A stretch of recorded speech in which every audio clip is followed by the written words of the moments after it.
On today's episode of the Apex, the podcast, the boys bring on TSM ImperialHal and have a long, extended conversation with the CEO. It was awesome. Everything we could have asked for. Once again, big shout out to Hal. The boys also bring up some news heading into Split 2 of the ALGS and have two discussions. One, what's your favorite gun to land on off drop, no attachments? Two, off the other side of the interview, after Hal, we talk about could a team of 3 Plat players get 10 points in a 6-game set against ALGS pros. Is it possible? We discuss. And then we round out the show with the heart-to-heart. So ladies and gents, without further ado, let's head into the show.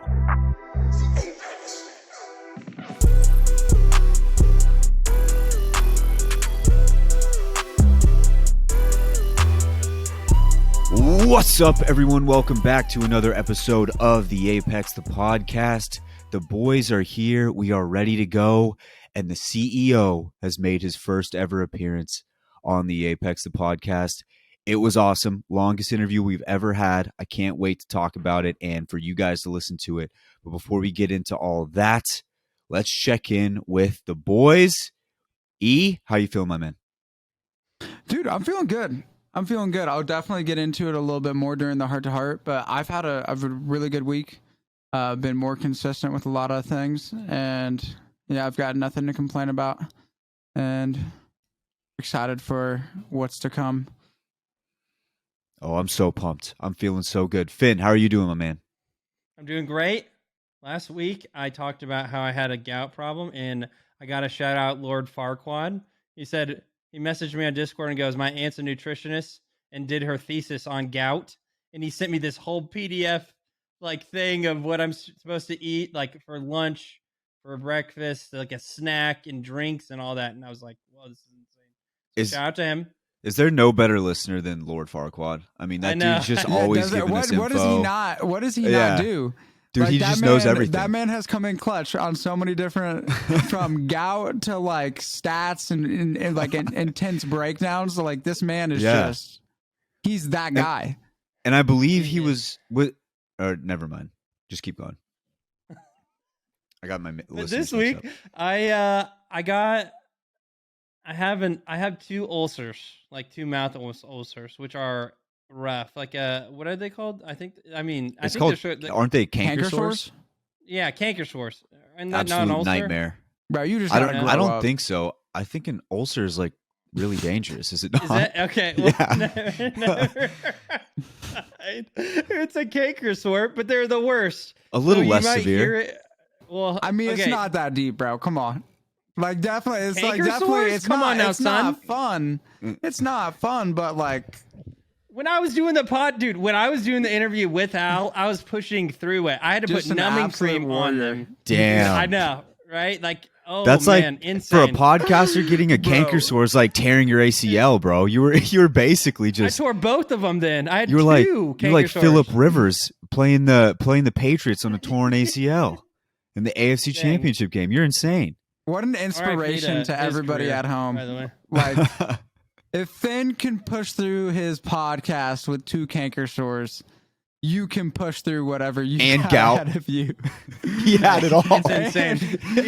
What a wounded warrior. He had it all. This dude is just going through it. What a warrior, dude. I know probably the new listeners gonna be like, who is this guy? What is wrong with him? But why is he getting so personal? What? Yeah, it's fine. Anyway, my week's been great though. Besides that, it's been a really good time and can't complain. I've really enjoyed playing some Apex this week. And outside of Apex, 1 week from today, I will have my little corgi puppy named Georgia, and I will be airing. I will take so many pictures, and I might carry her right here whenever we're doing the podcast. There we go. So you guys can see. My week was really good. My week was really awesome. Really not too much to talk about, just work, the typical stuff, going to work, and then really focused in, locked in on making sure this edit was nice and clean. And I really didn't take too much off. I wanted to leave it kind of raw and to leave a lot of the emotion and stuff in there. So I cannot wait for everyone to hear it because it is so awesome, so great. But before we get into Hal, we got some other stuff we got to go through here, starting off with the news. We got some stuff going around before Split 2. It looks like Aurora finally got their visas, and that was a team that we really wanted to see in there. And who knows what changes if Aurora's there, because when we had Fallout on the podcast, that was one of the teams that we were all kind of looking at and being like, this team's good. This team's really, really good. And unfortunately, they weren't able to compete in Split 1 finals. So really happy for the Aurora team. How you boys feeling? I'm feeling good. I'm like stoked for them because you know how heartbreaking it is. We talked about it on whenever they announced that they weren't going to be able to get it the week of the LAN, and so it's just now they're going to be able to potentially reap what they have sown, which is worked really hard and actually be able to go to the LAN that they qualified for. I mean, shoot, they won Split 1 of Europe. Like they deserve it, right? So I really am rooting for them this split 2, so that they can get a chance to go to LAN and kind of prove themselves on LAN. I think I'm super excited. I think that one of the benefits and something that a lot of people complained about was the fact that LAN was going to be in the same spot for all of the events. But I think this is a really good example of a really good benefit to it, because now Aurora knows I'm set for at least like the next 2 tournaments, and that they're going to be able to participate. They're not going to get stuck in this vicious visa cycle, which I think is going to be huge for them. They're an absolute dominant team, and a team that I think will absolutely pop off at LAN once they have the opportunity to pull up full force. And I'm excited, and I think it's awesome. I'm looking forward to what happens. We also have some other news around the league. It looks like, did we ever talk about Naughty teaming with Alb and Lou? I don't know, but we can talk about it. I don't mind talking about it again. Okay. If we did, I don't even know if we did. Some other news. Let me do it this way. Yeah, so really happy for Aurora being able to get in there. Hopefully, we'll be able to see them in Split 2, in the finals in Split 2. Let's move on in some other news. We have Naughty, Stay Naughty, who has been on the show. He's going to be officially teaming with Alb, another special guest, and Lou for Split 2. I know we were talking about Naughty being one of those free agents that was probably going to be really well sought after. It took him a while to finally find like a place where he felt comfortable. Now he's playing with some bangers out there. How do you guys feel about Naughty's new squad? Yeah, I think it'll be exciting. He's already had experience playing with Alb, and so I think that'll be a easy thing to get used to again. And Lou, I think, is a really good fit, as he'll be able to help Alb with the IGLing duties, and probably they'll be ending up splitting the workload with hopefully having somebody who's that main IGL at the end of the day.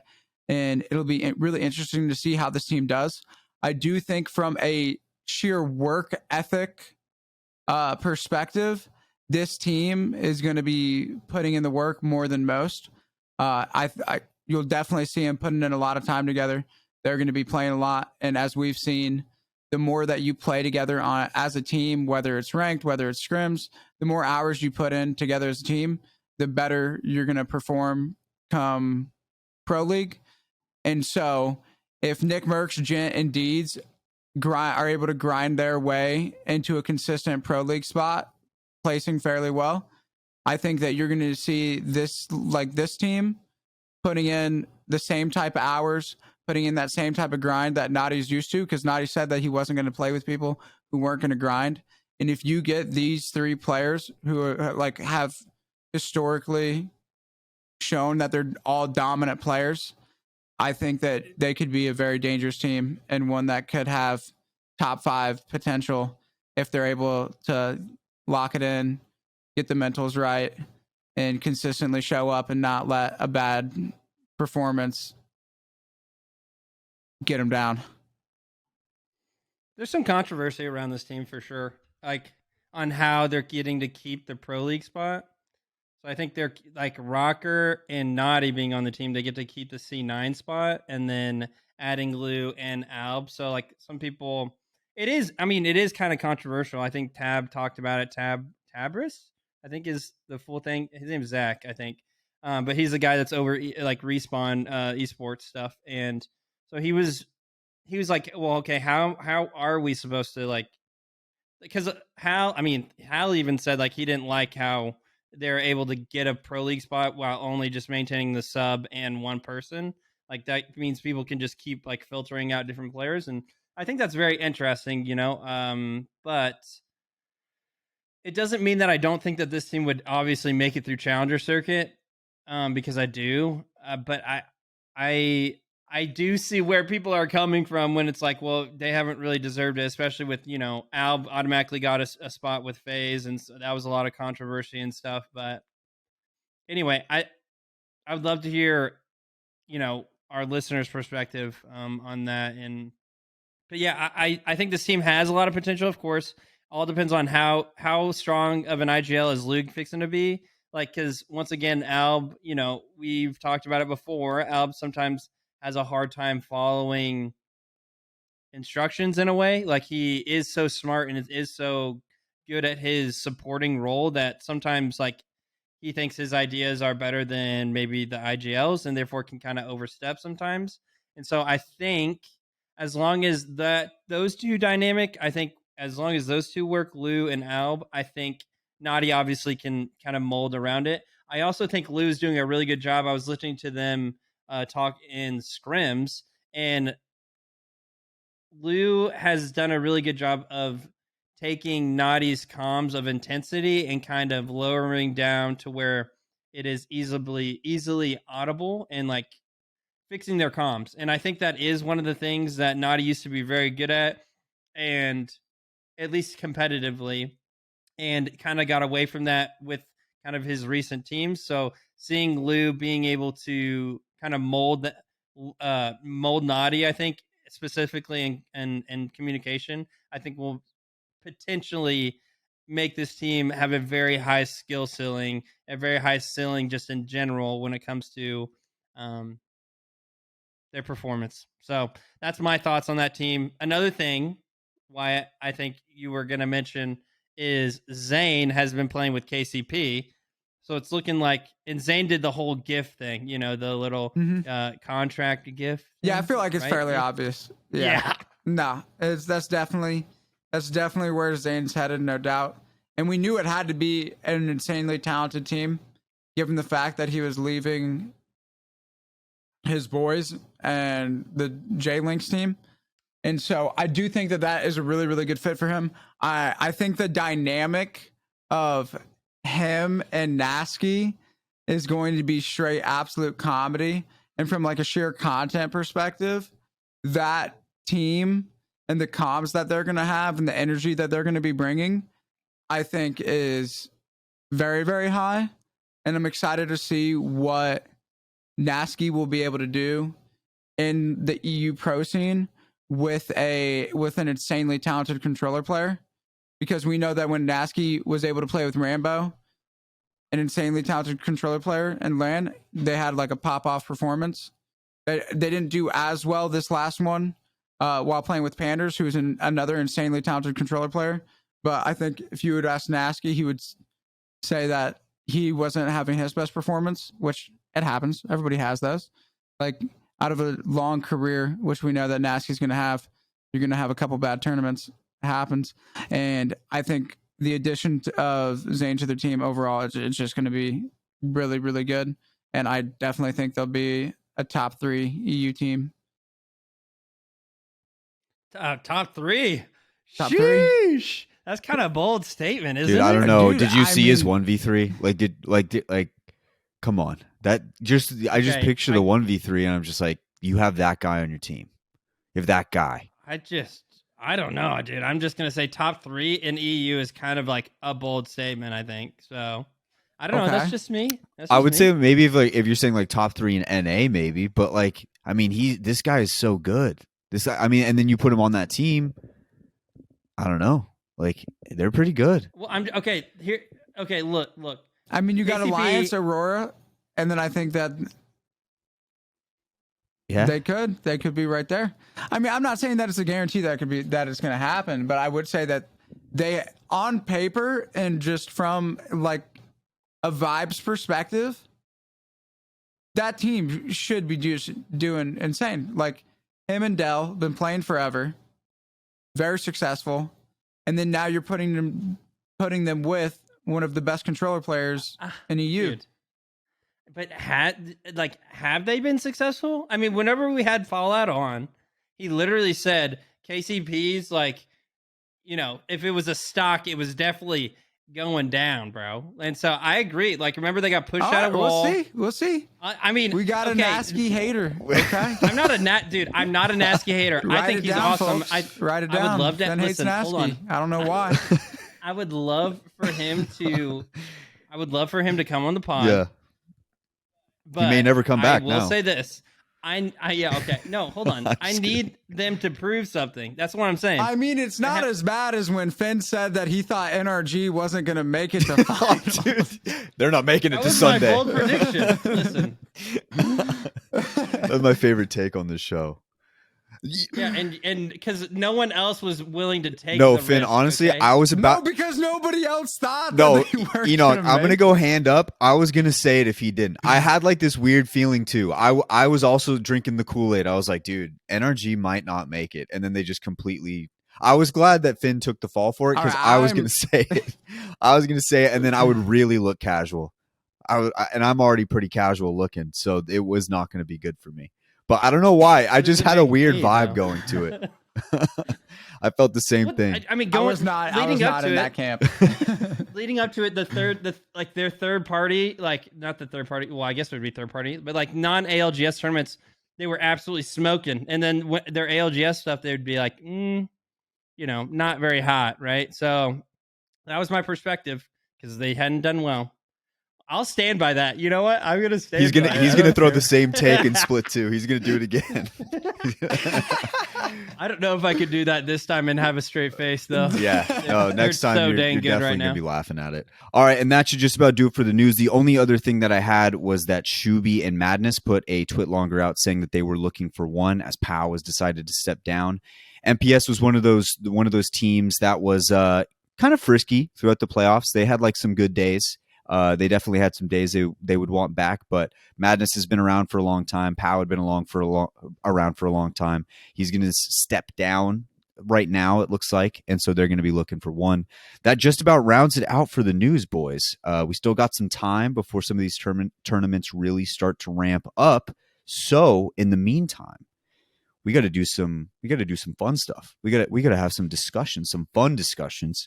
Boys, let's move on into the first one. We're going to have one right after the interview as well, which you're going to want to stick around for. But the first discussion here, you're dropping into a game, and you have a guy across from you. Let's set it up this way. You're dropping in, you're about to contest.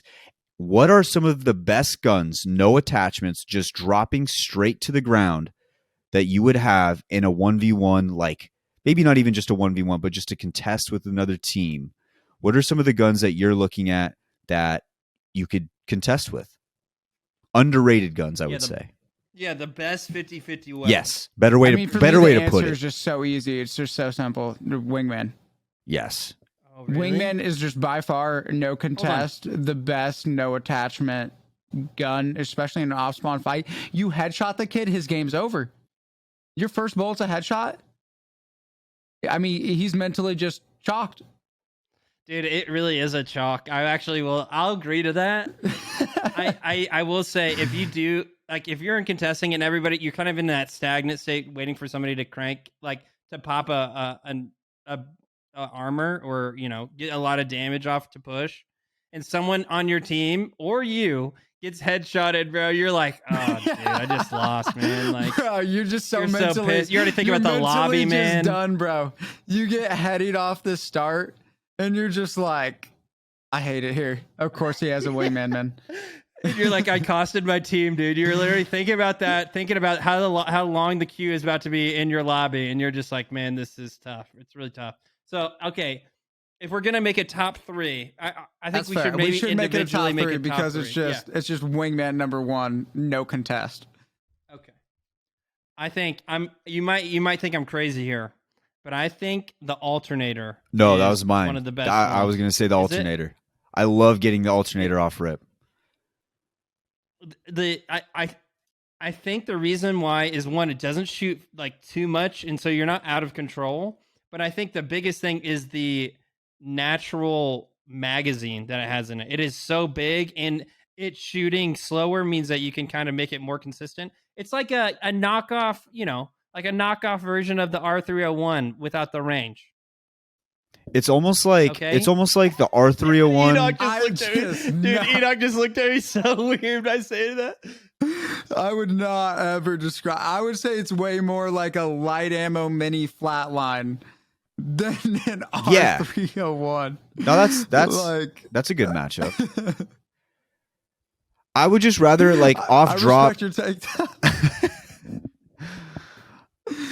I would just say off drop, I would rather get like an alternator rather than like a 99 with no attachments. I'm eventually going to switch to the 99, but I would like if I'm first dropping, I'd rather just have that first like clean clip with the alternator that Finn was talking about. I feel like we got to have at least one more. Well, I'm not going to lie. I think I was saying that the Prowler was best SMG. I don't know how confident I was using the 9 a little bit today and my frames. I fixed, dude, I had a problem with my RAM where my RAM was running at like 2,100 something when it should be running at like a 32 at like the minimum. And so cranked it up to that. And my game felt so much better today. It was insane. And the R9, I was using it a lot and it was clipping. And so off drop, the 9, I know that you guys said you would rather have an alternator. I don't know. I think I might rather have a 9. Hold on. Can we talk about last week you roasted me for saying R9? I'm just saying, no, because I still think that the Prowler overall, I think if I'm in like a 1v2 situation or like even like a 1v1 against somebody else who has an SMG and you're in Bangalore smoke, I think I'd rather have a Prowler. I agree with that. Because I mean, the Prowler, I can't get over the fact that I can 2-clip. I mean, I can half mag 2 people, killing them in 1 clip with a blue mag Prowler, and you're just not getting anywhere close to that same damage output in a 9. And so, but I do think that the 9 off drop, no attachment. I mean, I'll be honest. I'm not a huge fan of the 4-burst Prowler unless you're just like teed up. And then if like somebody's playing cover well and then they're just, I can see why the R9, in my opinion, would be a better off drop. But like fully kitted 9, fully kitted Prowler, I don't think it's as much just pure Prowler as I once thought. I think it does get a little more situational. They're both super strong though. But I would rather have a naked R9 off rip. Okay. This might be a faded take. Hear me out. Of course. In white, hold on. You should go with like one of your, because I feel like me and E both did one. You have one? Oh yeah. Well, mine was originally the alternator. But if there was another one I kind of do like getting the flatline. I think it has like what Enoch was saying about the alternator when he was saying it was basically just like a mini flatline off rip when you first get it, no attachments. I think the flatline for me is like it's got enough of a clip to where I feel like I could get somebody with white armor pretty easily. And if you've used it enough times, I feel like you're comfortable around it, especially with no attachments. So I think the flatline is one that I look at. I don't know how you guys feel about that. Sometimes when it hits, the flatline's so sick, but like when it doesn't hit, it's like, oof, I could have used a mag on that because then I would have maybe hit 2 shots. But like, I don't hate the take. Why? I don't know if I would put it in my top tier, but like, flatline's not the worst gun in the world to get, at least from my perspective. What about you, E? It's a solid gun, and with a 20-round mag, you're doing damage, and I think it's a very one-clippable starter. I don't know if I'd put it in my top 3 either, but it's definitely like a solid choice. What would be your third, Fen? I want to because I was gonna say. Yeah, shoot it. I was gonna say that my faded take. Okay, if you want me to be truthful about what I thought I was gonna say, and then I'll tell you what I actually think. Okay. My faded take was going to be a Havoc No, I was. because I mean, the bro, clip, if you're swinging, if I didn't you're have the balls to swinging say the it. corner on somebody with a Havoc, you're more than likely winning that fight off spawn. it has such a large mag. Once it's like the alternator effect, kind of, except it does way more damage. Mm-hmm. But it's got like a really solid baseline like mag size. So I was gonna do that. It either hits or you're not hitting anything. But it was that, and then my less faded like pick was going to be the PK because I think the PK in certain situations, if you get hit for that 99 pump, it's like, oh, we won the fight, right? Like it can change the fight. So that was my other like that's a really good drop or gun off drop depending on the POI and how people, play the 50-50. Yeah, I would say that my faded take, if we're doing faded takes, I think I would throw in the Sentinel.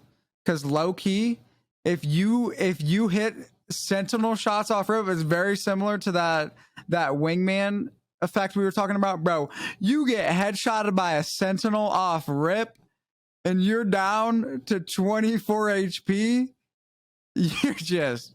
you are not having a fun time. And if you if you hit some body shots or like even a headshot, your teammates are almost like guaranteed to like finish that kill. What about charged up, bro? But if we were talking up? Yeah, and if you charge it up, yeah, that's just it's a 153 charged up, right? Yeah, it is. And so you one headshot. shot, you one tap them. That's just yeah, I agree. That's not a faded take. I actually think that's a pretty solid take. It's up there with like the flatline for me. Okay, now I feel like we got to talk about the worst guns to get whenever you're 50-50. P20. Yeah. Yeah, Pretty P20 is easy. number Mozam. one. That's easy. Dude, I don't know. I definitely don't. know. I Really? mean, that's the casual and you speaking, bro. Mozam off rip, Mozam. mini wingman. It's a mini wingman. Really? Yeah. If you change your mindset around it and you just think of it as a mini wingman, and a lot of those off spawn fights, you're like pretty decently close. And like, And you're talking no hammer points, You should like be slapping. just no straight. hammer points. No just hammer straight, points. Don't no. have to have them. Damn. Don't need them. Mini wingman. You got to change your mindset. I think I just suck. I think that's just. I'm gonna be honest. It was bad for so long that you probably are just like, I think it's No, bad. no, because I run it a lot of times when I get hammer points. It's just I feel like early game for whatever reason. I don't know what it is. I feel like when I'm shooting the Mozambique, it's hitting off to the left of where I'm aiming it, and that might be my own personal thing. But I feel like when I'm aiming down sight with the Mozambique, it doesn't go where I think it's gonna go. I feel like I'm throwing like a knuckleball when I'm shooting the Mozambique, and that's probably just my casual brain speaking to me. But I don't know. Yeah, that's all. That one's always been tough for me. Early Mozambique. If we're talking a shoddy, that's like probably bad early game. I'm gonna throw Eva in there. Like I think the Eva is one of the maybe not the worst, but like it's a pretty not great gun to get off rip. If we're comparing to the PK. That's fair. That's very fair. So what do we got? We got P2020 Eva. Right now, with what they did to it, I think the R301's a little tough, like with nothing on it, especially taking the one damage nerf. I feel like if I had one sitting in front of me, if I just drop and I see the alternator sitting right there, I think I might grab the alternator. Is that casual? Is that too casual? Yeah, that's kind of a faded I'm take. I would have definitely that as my grabbing secondary, though. I'm definitely. I would grab grabbing both. both. I think I'm going to Exactly. start with the alternator, though. Oh, that's faded. That's okay, me fair. and See, it really just depends on what range you're engaging your fight. Yeah, I'm definitely starting alternator. Respect. Okay. This is one that if I get it, dude, I'm crying in the club, okay? If I land on it and I'm 50-50ing somebody and I know that this is the only gun I'm getting, I'm crying in the club. L-Star. Bro, I was about to ask about what you guys thought about the L-Star. Because you don't have to reload, technically. Yeah, but you're not landing on a ton of ammo, to be fair. That is true. 40 bullets in an L-Star, and you have to hit a little range with them. I think up close, that's one of my, I think you're big chilling. But having an ADS and L-Star naked, no attachments, not a fun time. if I'm like land on an L star and my teammates are fighting like far away and I'm like trying to support and I have an L star, I'm just like, I'm sorry guys. I apologize in advance. I'm just like, I'm not showing up as a teammate like I need to be. If I had an alternator there, promise it would have gone better. Listen, dude, alternator. When I drop on one, I'm feeling good. Feeling good. The L-Star kicks like a freaking mule, bro. Like literally. It kicks you right in the face. You're like, hey guys, I don't know where my shot went. It also halfway blinds you. Guys... you. What do you guys think about the Spitfire? Off drop. I'm not a fan. I don't like LMGs. I just whenever any LMG and like also this is the same problem I have with the L-Star. Like I'm a wingman SMG guy. When I'm playing with a LMG, I literally feel crippled and like I can't. Like I feel like I'm just so easy to shoot. I feel like I'm barely moving, and I feel like it's just not the angle for me. But again, like if I'm just swinging a corner, shoving like a Spitfire down somebody's throat and like a hip fire battle, like it's not a terrible gun. Because like that 35 round mag, if you don't knock somebody on gray armor with a 35 round Spitfire and like a little hip fire battle, like we gotta figure it out. Take a break, drink some water. Yeah, exactly. That's one of those like, hey guys, I'll be back in 15. I gotta go do something real quick. You can find another third if you want. You gotta walk around the house real quick. Yeah, you gotta think about what I've done. I will say this with the L-Star. Excuse me, most LMGs, but I'll say specifically, I guess we'll say Spitfire and Devo in a way. When somebody is using that against you, though, there is a mental battle that you have to have of like, hey, you have to hit your shots or you're probably dead because this person has half their mag while you're already done with like your mag and reloading. So there is a little bit of pressure to like make sure you hit your shots when you're going against somebody that's rocking an LMG. So, yeah, that's something to think about. But I don't off drop, no shot. I don't. It's in the middle to lower tier, but not quite the bottom. I might put Devo in my bottom 3. Same. Like just because if you're not swinging, it's just the absolute most miserable experience. I do not enjoy it. I'm moving slow. I got the charge up, ramp up. Like I'm not vibing. I'm like might be like one of my least confident. Unless of course you're just swinging somebody and then it's hard to lose that. That one could even like it's like I think the Devo hip fire is like pretty gnarly, but I feel like it's very easy to like counterplay somebody who's playing with a Devo, especially now.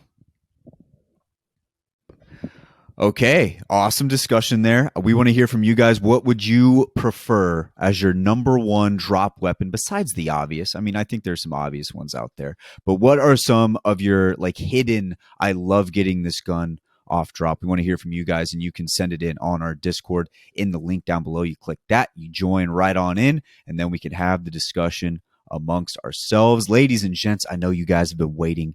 It is time to head on into the interview with ImperialHal, the CEO. It was awesome. Buckle up. It's going to be a long interview, but it's an awesome one. We're going to hit a quick ad, and on the other side, ImperialHal.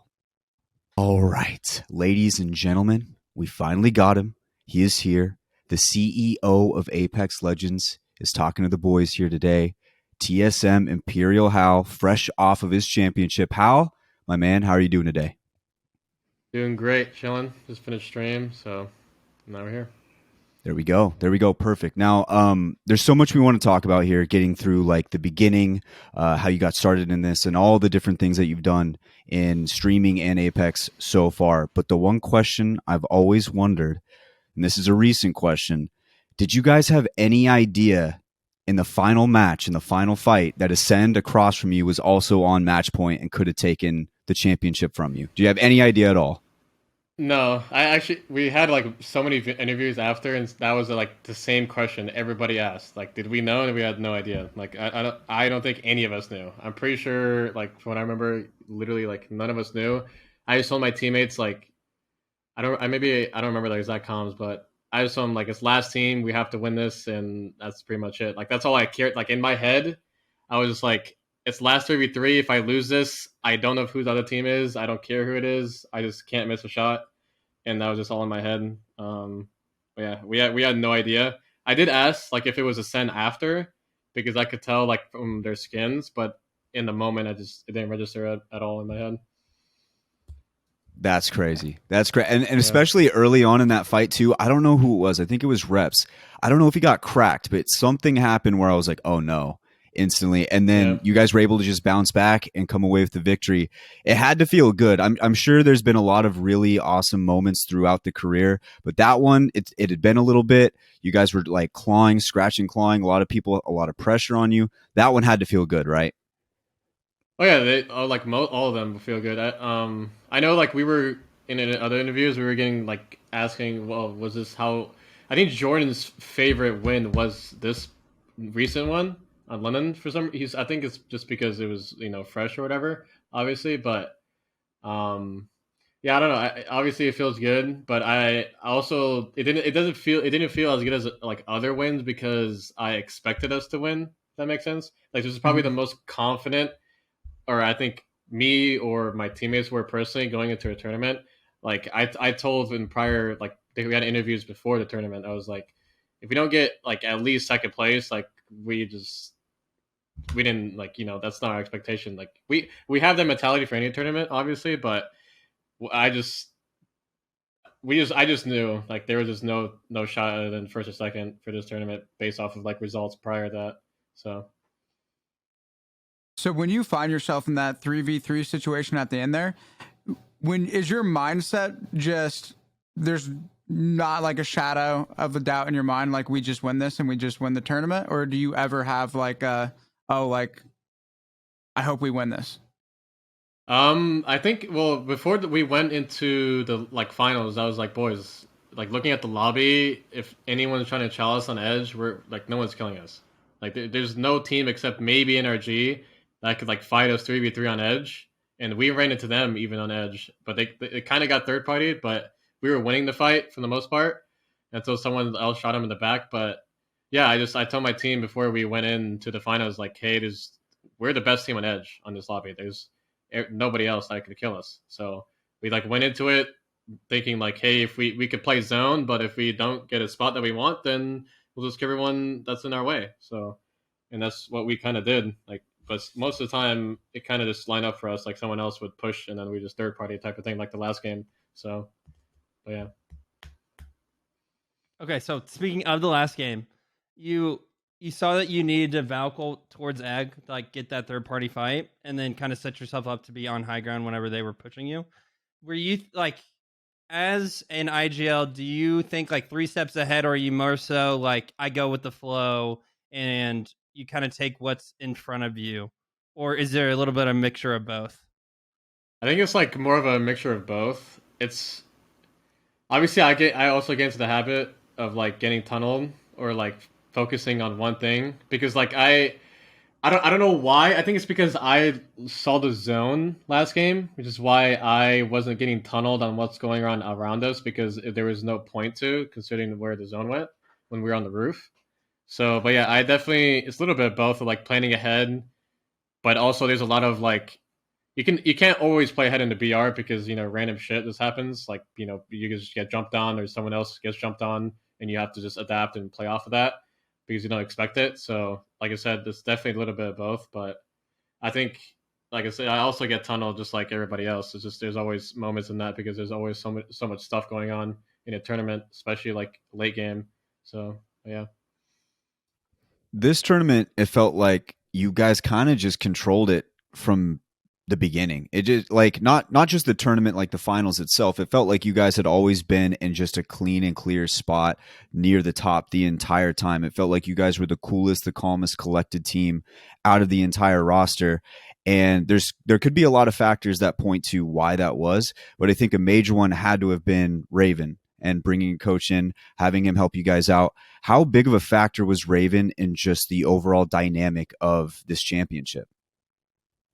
I think like I can speak for all of us.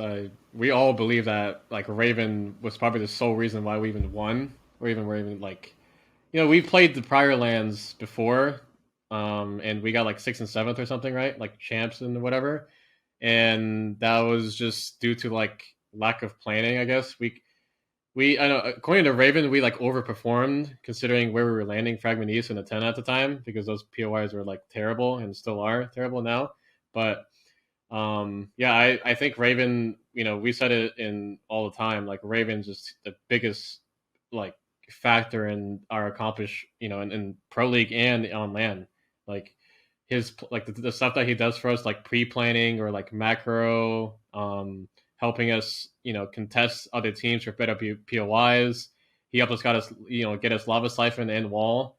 So, I would have probably never went to either POIs because I wasn't confident in contesting either spot. So that was all up to him, and we just smoked everybody because of his ideas. And like I said, all of our whole team would definitely say that Raven was like probably the insane huge factor into us winning for sure. And how did that entire process come along? Like bringing him in, was it your idea? Was it TSM, or did he come to you? Like how exactly did that whole thing come together? There after I think it was champs. It wasn't more like a desperation, but it was more. Maybe it was for me personally. I felt like I was in a position where I couldn't handle taking so much responsibility in a way, like having the IGL, having the frag, and then having to like figure out stuff outside the game, like strategy. We have to rotate this way, do this game, blah blah blah. Like it's so much stuff just for me, right? So I kind of was like, I don't know what to do at the time. Like I felt like I was trying to do everything, or trying a bunch of different things, and nothing was working. And I was like, F it, whatever. We're gonna try to find a coach, and it was either Sea Lion and Raven, and Sea Lion wanted like a stupid offer, so he wasn't gonna get on the team, and then we just went with Raven. And I've said it on stream before, like I think Raven's as big of a pickup as me, like picking up Mac and like Jordan at the beginning of the game. Like honestly, considering like how much he's helped us understand the game more, and with a lot of things, is just you just can't compare it.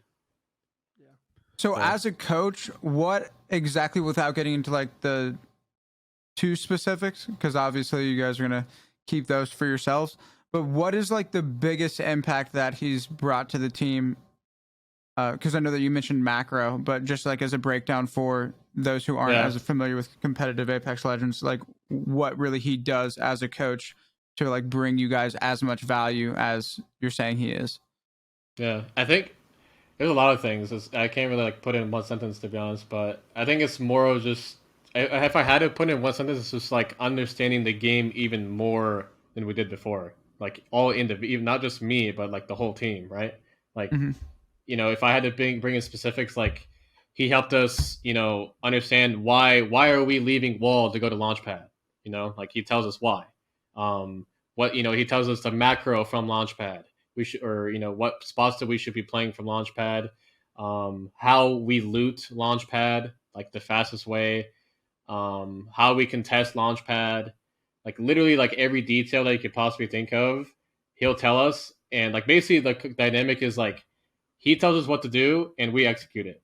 That's practically it. Like we're the players, we execute his plan, and he makes the plans, and that's basically the dynamic of the team. So yeah. And you guys kind of started like an entire revolution, I think. I think we're going to see it move further and further into competitive Apex, but you guys bring in a coach, all of a sudden, it's like this team that was, I wouldn't say you guys were underperforming, but there was definitely some tournaments that you guys probably could have won. Now you bring in this coach, now you guys are winning. Do you think that you're going to see a lot more of like your opponents start picking up coaches to try and help out their squad? Oh yeah, for sure. People already like were doing it like ever since like in the very beginning when we picked up Raven. People were picking up coaches that aren't like, people were trying out like Serial as a coach at the time or trialing him. They were also like, there was this whole thing with data mining and stuff like that. So like people started picking up data miners now on like orgs. Like I know Dark Zero has one and stuff like that. So even NRG, Sven, right? So like even NRG had a coach. They had a Cam FPS, or I'm pretty sure. I don't know if. Well, I guess he wasn't. They didn't consider him as a coach, but yeah. Other than that, I know like this is the biggest thing is that in Apex right now, like there isn't that many qualified coaches. So it's just like, you could classify yourself as a coach. That's I feel like that's kind of a thing for a lot of esports. Or like they just classify themselves as a coach and then they don't really do anything, but they don't know any better, or like players don't know any better because they can't compare it to anything else, right? Or anybody else. There's not many coaches, so. But yeah, I think if you don't have a coach, it's definitely like a setback. But at the same time, like I said, there's not a lot of good ones out there at all. So, they can't do much about it. How big of an impact do you think Raven has had in terms of when those games don't go the right way and tensions seem to rise?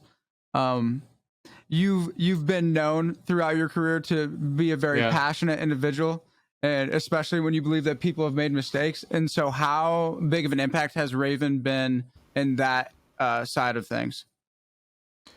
Yeah, obviously he like mediates because he's like the fourth person on the team. But I think he always just like he brings in the facts. Like people, he usually sides in with me, and people think that he's doing it just because it's me or whatever. But he's always like he always mediates with the facts, or watching. Look, he's also watching it from a different perspective, right?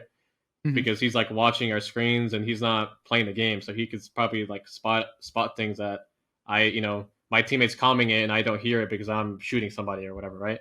So I don't know. He just brings in the facts and he tells us how it is. Like there's no bullshit or whatever, like beating around the bush. So like I said, yeah, he's always watching. Like he's never missed a scrim or anything or a tournament. So yeah, I usually like kind of start out like I ask him a question like, hey, should we play this? How have we done that? I think that's also good because usually when we die, I'm like, I always ask like Jordan or Evan, what are you guys doing? Blah blah blah. But it's more like now like, hey Raven, what do you think we should have done? Do you should have done this? Like there's no blaming, there's no nothing. I just ask my coach, like, it's kind of better that way, I guess. So. Mm-hmm. So let's bring it back all the way to the little bit of the beginning of your competitive career. I believe it was like PUBG or H1. You started playing competitively for a little bit, and then you humped into Fortnite. I would love for you to just kind of go into some of your background for those that only know ImperialHal for Apex Legends, but they don't know the ImperialHal that was absolutely cranking 90s on kids in Fortnite. So can you break it down for the people that may not know you outside of Apex? Yeah. So I'll just start from the beginning, I guess, because this also factors in like the whole controller gameplay. So I started playing like games with my dad when I was like 3 years old. Like obviously, like I can't play when I was 3, but I was messing around with the controller or whatever, Xbox, and we were Halo fans, so I started on Halo on an Xbox, and I started playing, and I kept playing console until like maybe 17, 18 years old, something like that, maybe 16. I don't remember exactly, but I played like all the FPSs, like Halo, Call of Duty, Gears of War, stuff like that. So I was a big shooter guy on console. And then eventually I wanted to get a PC, so I got a laptop that my dad bought for me, and I played H1Z1 on it. And eventually I joined. I was my first org was Hale Chapters. I don't think they're not a thing anymore. And then I joined Era, and that was me. I like that whole entire like time I was playing with people like Rogue, that's also an Apex scene, Prodigy Aces. Trying to think of who else. There's other people, but I can't think of them right now. But let's just name a few. Drops was also in H1. Sweet Dreams also H1Z1 from H1Z1. So yeah, Tifu was right. Yeah, Tifu too. Yeah. And so you were doing all this from the laptop, or at some point? I was playing. Did you upgrade? I upgraded from the laptop to a PC after a DreamHack Atlanta LAN. I think we got like 4th or 5th, and I used that money to buy a PC for H1. So I think like probably midway of me playing H1, I finally got a PC. I don't remember the specs or whatever it was, but yeah, I finally got off the laptop, but it was an Alienware laptop. It wasn't like anything like terrible like Dell or something. But yeah, then I was playing H1 for a bit, and then eventually H1 died out from playing into Pro League, like going to Vegas, and I was on Cloud9 for H1Z1 in Vegas. And then I played a little bit of PUBG because there's like a dead period there. Didn't really do anything crazy. I just played for leaderboard, like in-game leaderboard. Um, and then and then I think Fortnite came out. I think it was Fortnite, and then I played competitive Fortnite with Frex, like the World Cup. And I was also on C9, but I wasn't. They just transferred me to C or like Fortnite, but I wasn't getting paid or anything. I was just representing them for a little bit, and then yeah, I was playing for Fortnite for a little bit. This is all mouse and key, H1Z1, PUBG, Fortnite, all mouse and key and stuff like that. I was pretty like meh on all those games, but and then eventually I hated Fortnite, so I was kind of like waiting for another game to come out, and then Apex came out. So and then I tried it out, and I loved the game, and eventually like other people like T Hump and Prod were also playing it, and T Hump had like a connection in with TSM, and then I got in because of like T Hump and Prod basically because they wanted to pick me up as their third, and yeah, that's I don't know if you want to go past that, but yeah. You're good. That's pretty good. It's good like for a lot of people to just get that background of just knowing that you've been competing for a while, and so I guess to follow up with that is, do you think that those experiences of playing high tier in other games have helped you when it comes to your IGL skills? And like, do you attribute anything to that, or do you think it's more so like more like you put more maybe into Apex and therefore you have more knowledge like in Apex and therefore can IGL better? Yeah, I didn't like my whole console time. I never competed. I only started competing when I got a PC on H1. So like I have only so like for mouse and key, I have like 5 years, 6 years of mouse and key experience, and I didn't compete like I said until I got a piece or like a laptop. So and like for in terms of IGLing, I didn't IGL until I think Fortnite actually. I think I IGL'd with Frex a bit. I'm pretty sure. Maybe we did it like together as it was only a duo. But my like IGLing experience prior to that was like prior to Apex was like just non-existent to be honest, except maybe Fortnite. Like during H1, I played with Prodigy Aces, and he was like my IGL the entire time. So he always like messed around with me. Like he tells me like he taught me everything and whatever. So, but yeah, I like learned stuff from him. And I think it kind of just kind of like a natural in a way. I just I kind of like played. I don't know how it really went when like T Up and Prodigy left because Prodigy was IGLing that team when I was on there for Apex, and then when they both left, I think I just kind of like naturally took over or something. I don't really remember, but I think it was just natural. Like I guess I was an IGL the entire time. I just kind of like took the back seat the entire time because I didn't want to be the IGL. I felt like it would be easier and more fun to kind of just sit back and shoot my gun and just listen to somebody instead. But yeah, I think I was my like I said my IGL experience was like very minimal coming into playing on TSM for Apex. To be honest, We've kind of gone over it like in past interviews and talked to other people about how the early days of Apex went, especially competitive wise, because they didn't have anything set up. There wasn't anything crazy. But I'd still like you to kind of go over how you found a way into the competitive scene as far as which type of tournaments you would get into and how you would do them. Because back in the day, it was very weird. You had to find different ways to compete. So like what were some of the first little tournaments that you did in the early days of Apex? So since we were on TSM and I like basically piggybacked off of Tamp and Prod, we were playing like kill races. There was no like customs or anything in the beginning of the game. Like there was no such thing, and took forever to get customs like access, right? So the entire like if it was online, it was all just kill race. Within like a third party like Face It. I think Face It was like a big thing in the beginning of the game where there's a bunch of kill races, where you I think you just like randomly queue on specific servers. Maybe I don't remember exactly what the rules were, but yeah, it was just a bunch of kill races. The only time we had a custom lobby was if we play LAN, so like X Games and Poland Invitational that happened within the first year. So I don't think there was really anything else other than there was also Q snipe scrims. I forgot about that, where everyone just had a big Discord and they just queued up at the same time. I don't know if it was pubs finicky. Yeah, it was pubs. It was like a Yeah, pub thing, and then they had the it was battalion. He'd like come yeah, in and yeah. throw in the bot, and then you'd put in the last three of the champion, and then you knew who all was in your lobby and all that.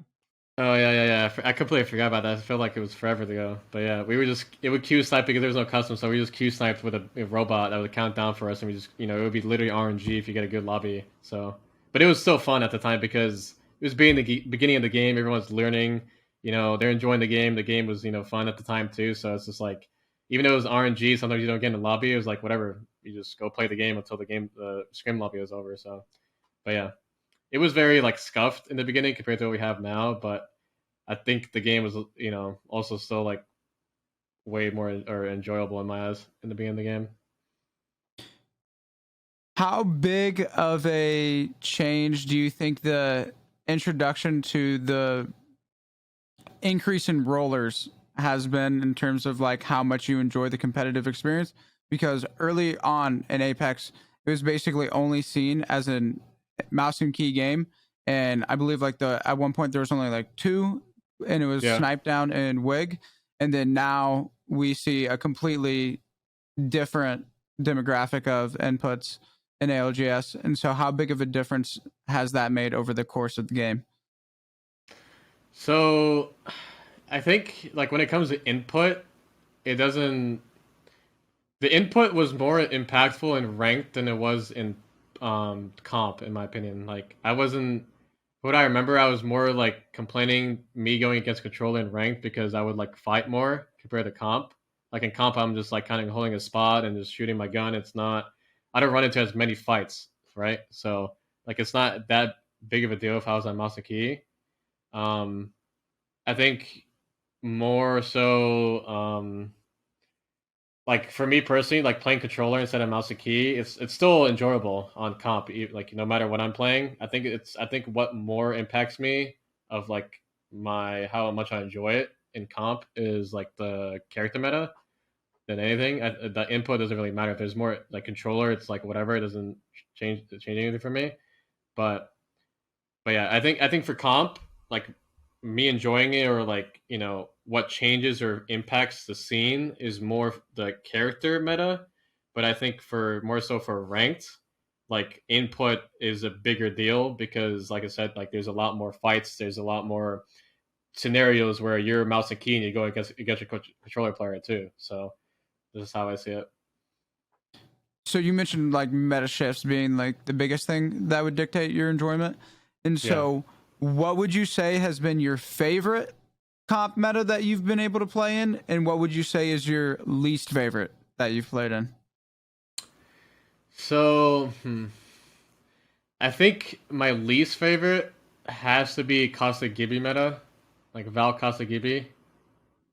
Just because like the meta it didn't suit me as a player, it didn't suit the team, to be honest. Like it was just more it wasn't like aggressive. Like it was like a very laid back, like defensive meta. You have Gibby Caustic, right? So I feel like there wasn't well obviously there was like Sears still, but nobody understood like how broken he was at the time. But like everyone was playing Gibby Caustic Valk, so it was just like it was just boring. Everyone just sitting in the building. If I'm playing Valk, I can't push to a Caustic Barrel or anything. It would just it'd be dumb. But my favorite is either the prior meta, believe it or not, like Horizon because I was playing Horizon. I think Horizon's probably it's either like Horizon or the Wraith. Like both characters are probably the most fun characters they ever made in the game. Like Prime Horizon or like Prime Wraith. But it'll be hard for me to like pick either Wraith, Pathfinder, Watson meta or the Seer Horizon Valk meta because obviously like the first meta we were dominating and stuff like that. But at the same time, like the Seer Horizon Valk meta was also like probably the most aggressive meta that they're like ever in Apex. So, and I love playing aggressive, and my teammates do too. So I don't know. It's more fun, and people also enjoy it more watching that. So, but yeah. It's great. So you said you like playing aggressive. How Yeah. would you describe your IGL style in your own words? My IGL style in my own words. I guess I don't know, like methodical. I guess probably the best way, like methodical. Nothing like not too crazy, not too passive. Is kind of just I guess yeah, the best way is methodical. To be honest. How big of an impact would you say your friendship and relationship with Reps and him being basically your ride or die for the majority of your comp career in terms of just you guys being able to play together as a team and just that friendship turning into good results come game day? You know, I don't know. He's a pretty like introvert, so it's not like I don't think you would think that our relationship like IRL or between us is like as crazy as you think. But I know it's when I think about it, team it's like at the time I've been teaming with him for like what almost 4 or 5 years. I think it's 4 years, right? So I feel like I've been teaming with him for like a year. As time has flown, so it doesn't feel like I've been friends or playing with this one player for that long. Like it feels way shorter. I don't know why, but I think the biggest thing is like having him to, having a second opinion. Ever if we, have to go through like a roster swap, or if I'm playing like shit or something, like I can rely on him to possibly, take over or something like that, right? Because we've been playing together for like 4 years, right? So he knows how I am, how I think, stuff like that. So, but yeah, when it comes to IRL, he's a lot more introverted compared to like me and Evan. So, but it's we're always just chilling, and if we had to go to dinner and stuff like that. But in game is just it's just nice having like another person that you can also like 100% trust and rely on. And I can also say the same thing for Evan too. It's even though I haven't played with him as long as Reps, but I can definitely say the same thing with Evan, not just Jordan. Yeah, you guys definitely have like the Michael Jordan, Scottie Pippen thing going on. You've been together forever, and you guys just keep stacking up the wins. I Yeah. think around the league, people view Reps as probably one of the more underrated players in the league because it's like it's almost like you guys come together in a package. It's just like you look at TSM, you're like, oh, Hal and Reps. You don't. It's Yeah. like they don't really separate him from you and TSM, but everybody looks at him and like he's so good, he's so underrated. What makes him so good? Like what's the quality that people don't really see in game that makes him stand out among a lot of the other players in the ALGS right now? I think he's just flexible. Honestly, like he's not. I think he's like flexible. He's not. He also understands the game just as much as I do, right? So like when you have two players like me and Jordan that understand the game, at the same level, it's just like it's so hard to kind of beat because we have so much experience individually. Um, but like I said, like for him, personally, he just has so much experience as a player since he's been playing in like literally everything. I think we've only missed one finals. I think it was an online ALGS or something like that. But that we have never missed any other finals. So like the experience is just like crazy, and his flexibility. He's willing to play whatever to win. Um, he just I don't know. Like it's also the same thing. Like I even asked myself that question. Like we've been teaming for that. For so long, and someone else asked me like, "What makes Jordan so good?" And I'm just like, I don't know, bro. We just play together and it just clicks. Like it's just how it works. I don't know. Like he's like a hidden dark horse or something. It's kind of hard to like explain, but we He's just your click Hellman's. together. He's your Hellman's glue, bro. He's the glue Yeah, guy. literally. Yeah, exactly. Like I don't know, like I said, I think there's nobody else in the scene that can understand how I play or think as similar as me other than Jordan. There's nobody else. Like we've been except maybe Mac, but that's just how it is based off of how much we play together. All right, so we've talked about reps, and now we got to talk about the man himself, Big E. And so you also had mentioned going through the roster swap. And so when you found out that Snipe was leaving and that he was going to go play FaZe Halo, what did that process look like for when you were trying to figure out who it was? Because at the time, Evan was on ESA and they were number one in Pro League. And it really just seemed like it was the absolute just roster pickup of like the season / of a like biggest one in Apex, because it really just you weakened the best team in the league at the time and then got yourself a player that ended up being able to very quickly just adapt into the role that you guys needed him to play and ended up winning that split. Yeah, and I think I talked about it on stream, but that whole like sniping the Evan thing was like it was such chaos. Like there was like one day where it was like right before the stream, the snipe was like, "Hey, I wanna go play Halo." I think like he was pretty confident in it. Like he seemed like pretty solidified, right? And I was like, and me and Jordan were like, "All right." We didn't really argue with him. We were just like debating on should we wait until after Pro League? Should we do it now in the middle of Pro League for him, get somebody else? And we were kind of decided at the time like we need to get somebody else now because if we wait, then Snipe will be late to entering the scene for Halo, and it'll be more time for us. We were confident in picking up anybody and still qualifying or whatever, right? Even in the middle of Pro League, so that happened like right before scrims, and then like the night of that day, like in the middle of the night, like 3 a.m. Snipe is like texting me, "Oh, hey, I changed my mind," but since we thought it was so solidified, me and Jordan already like went around and like looked because it's middle pro league, right? We don't have time to fuck around, like wait. So we looked and we were like, oh, I want to knock. Like I wanted to pick up Nox personally at the time, but Jordan was like, no, I don't want to play with Nox. And I was like, all right, then who should we get? And I think he mentioned Evan or Verhals, and I was like, okay. And then I don't know if we, I think we, I don't know if we DM'd him first and just asked him, and then we played the day after. But we played ranked with him for a little bit. Maybe it was before or after we asked him.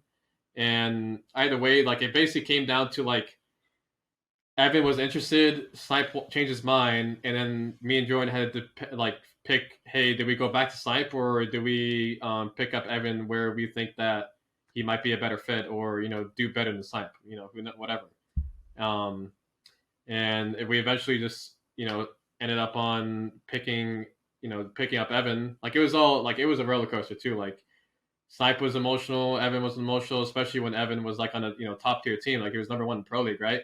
And now he's getting poached by TSM. Like there's so much potential and like security to join a team like that. So to give up on something that he possibly can get, like they didn't know they were going to get picked up Optic at the time. When I was asking him to join. So it was hard. It was all just like it was all shitty. Like I think we all like learned that at the end of the day that to kind of wait and like sleep on things because we all kind of made a decision right away. Like he made a decision right away, and then we also made a decision right away, and then we ended up in the middle of all that. So yeah, like picking up Evan, I think me and Jordan we just both believe that Evan was a better fit as a player compared to Snipe. Like, Snipe usually, is a lot more aggressive, but Evan seemed to fit more of like that methodical approach, if that makes sense. As a player, like how me and Jordan kind of play. So we picked them up. We were doing really bad before that split that we won with Wraith, Gibby, Valk. Like That's really what I was gonna bad. say. That's what I was gonna say. Yeah, we were doing absolutely nothing. Like we were doing, I don't know how bad it was, but I just knew it was terrible. Like we weren't even top 5, so it was just like nobody was believing it. Like I didn't believe that shit. Like going into the split to win or even do well. Like my family didn't believe in it, and then like we went in and just like dominated. I don't know what clicked, what happened, but it happened, and then eventually, like I said, we went to LAN, but yeah, But Evan is a crazy. He's probably the. If I had to name another professional player that is like professional in Apex other than me, it would have to be Evan. Like even though I've played with Jordan for 4 years or stuff like that, but like Evan's just like way different. He's even outside the game. Like he goes to the gym. He eats well. He barely drinks. He tries to make food for himself. He's always taking notes of like what he can do better. He's just all around. He's a young guy, but he knows he doesn't take it lightly. So yeah. It's very refreshing to hear that because Yeah. we know just like from how many people that are professionals in the Apex scene, but probably in esports, let's be real, that just like kind of do it nonchalantly. Like, yeah, they're really good at the game, but they don't take care of themselves. Yeah. And so like having somebody like Evan on your team probably motivates you. And it also is like it just like creates a better team dynamic having somebody like that on the team because you see good habits being formed. And so I think that's pretty good. Also, I was going to say, you stole Evan from ESA in like the prime Gibby caustic Valk meta. And that's so funny because you took him from the kings of that meta, bro. So funny, dude. Yeah, I know it was kind of because I like that whole when it all went down, like picking up Evan, like Skittles was like talking shit and was like, "Oh, we made you, and I taught you everything that you know, whatever, blah blah blah," type of thing. And like, I still believe it to this day that Evan was the best player on that team. He was just like, he's like the Jordan on TSM. Like he's just silent, like dark horse, just like nobody talks about him. He kind of just farms and he just does his thing, right? So. I knew, like, I'm pretty sure I even talked about it, like, outside of stream. Like, when we picked him up, I was like, bro, we just picked up the best player. Like, those guys are fucked. Like, they're not going to play as good anymore. So, they can't, it's going to be hard for them to replace Evan. So, but yeah. I wanted to do. Long, oh, sorry. Go ahead. Got it. Oh, so how long did it take Evan to adjust from that mod triple purple? He's always got either a gold R3, purple flatline, or a prowler to sitting in a building with a no sight T-take and a gray armor. Yeah, that was the big question. Like I know everyone was debating, or like even Jordan, that was like, oh, is he going to be able to play? Like we even messed around with him, like, hey, you're not going to have your big mod gun anymore, bro. Like you're not going to be stacked as much. And he's like, I'll be fine. I believe like I didn't. People believe in this like fallacy of like, oh, he was only good because he had a gold prowler or big mod prowler or whatever it was, and they had big mod 301. Like obviously the guns were OP at the time because that was like before they nerfed them. But I from watching and like playing with him, I played one time. It was the same thing like with Mac, like picking up Mac and Jordan. Me and Jordan played with Evan like once in ranked. This was already after I think we asked him to play with us. He was just like playing out of his mind, and he told us like it was like recently, like when we did play ranked, like he was trying so hard, like probably the hardest he has ever tried to obviously impress us or whatever. He said that whenever we interviewed him. He said, dude, I was going so hard, bro, in that ranked session. Yeah, he was literally like 1v3ing teams like with the prowler and stuff. But I believed in him. Like I said, the same thing with Jordan in Mac. Like just from watching them play, like even I didn't have to play with Evan to understand like how good he was. I believe like then the loot doesn't make the player in any circumstance. So yeah. I wanted to do a quick callback to something you said just a few minutes ago. You said when you were talking about the Valk Caustic Gibby comp that you said you didn't believe in it, your family didn't believe in it. Like your family was sitting down and was just like, hey, Gibby's not working, bro. We gotta switch it up. Your family, your mom. No, my dad. So my mom doesn't like really watch or whatever, but it was more my dad. My dad's been like, always on my ass, like, we should be playing this, doing this, or whatever, blah blah blah. But like he was like my mentor in the beginning of Apex, like telling me like, hey, I should swap the controller and stuff like that. But that's awesome. The family thing was they didn't believe in us winning the split one playoffs with Evan.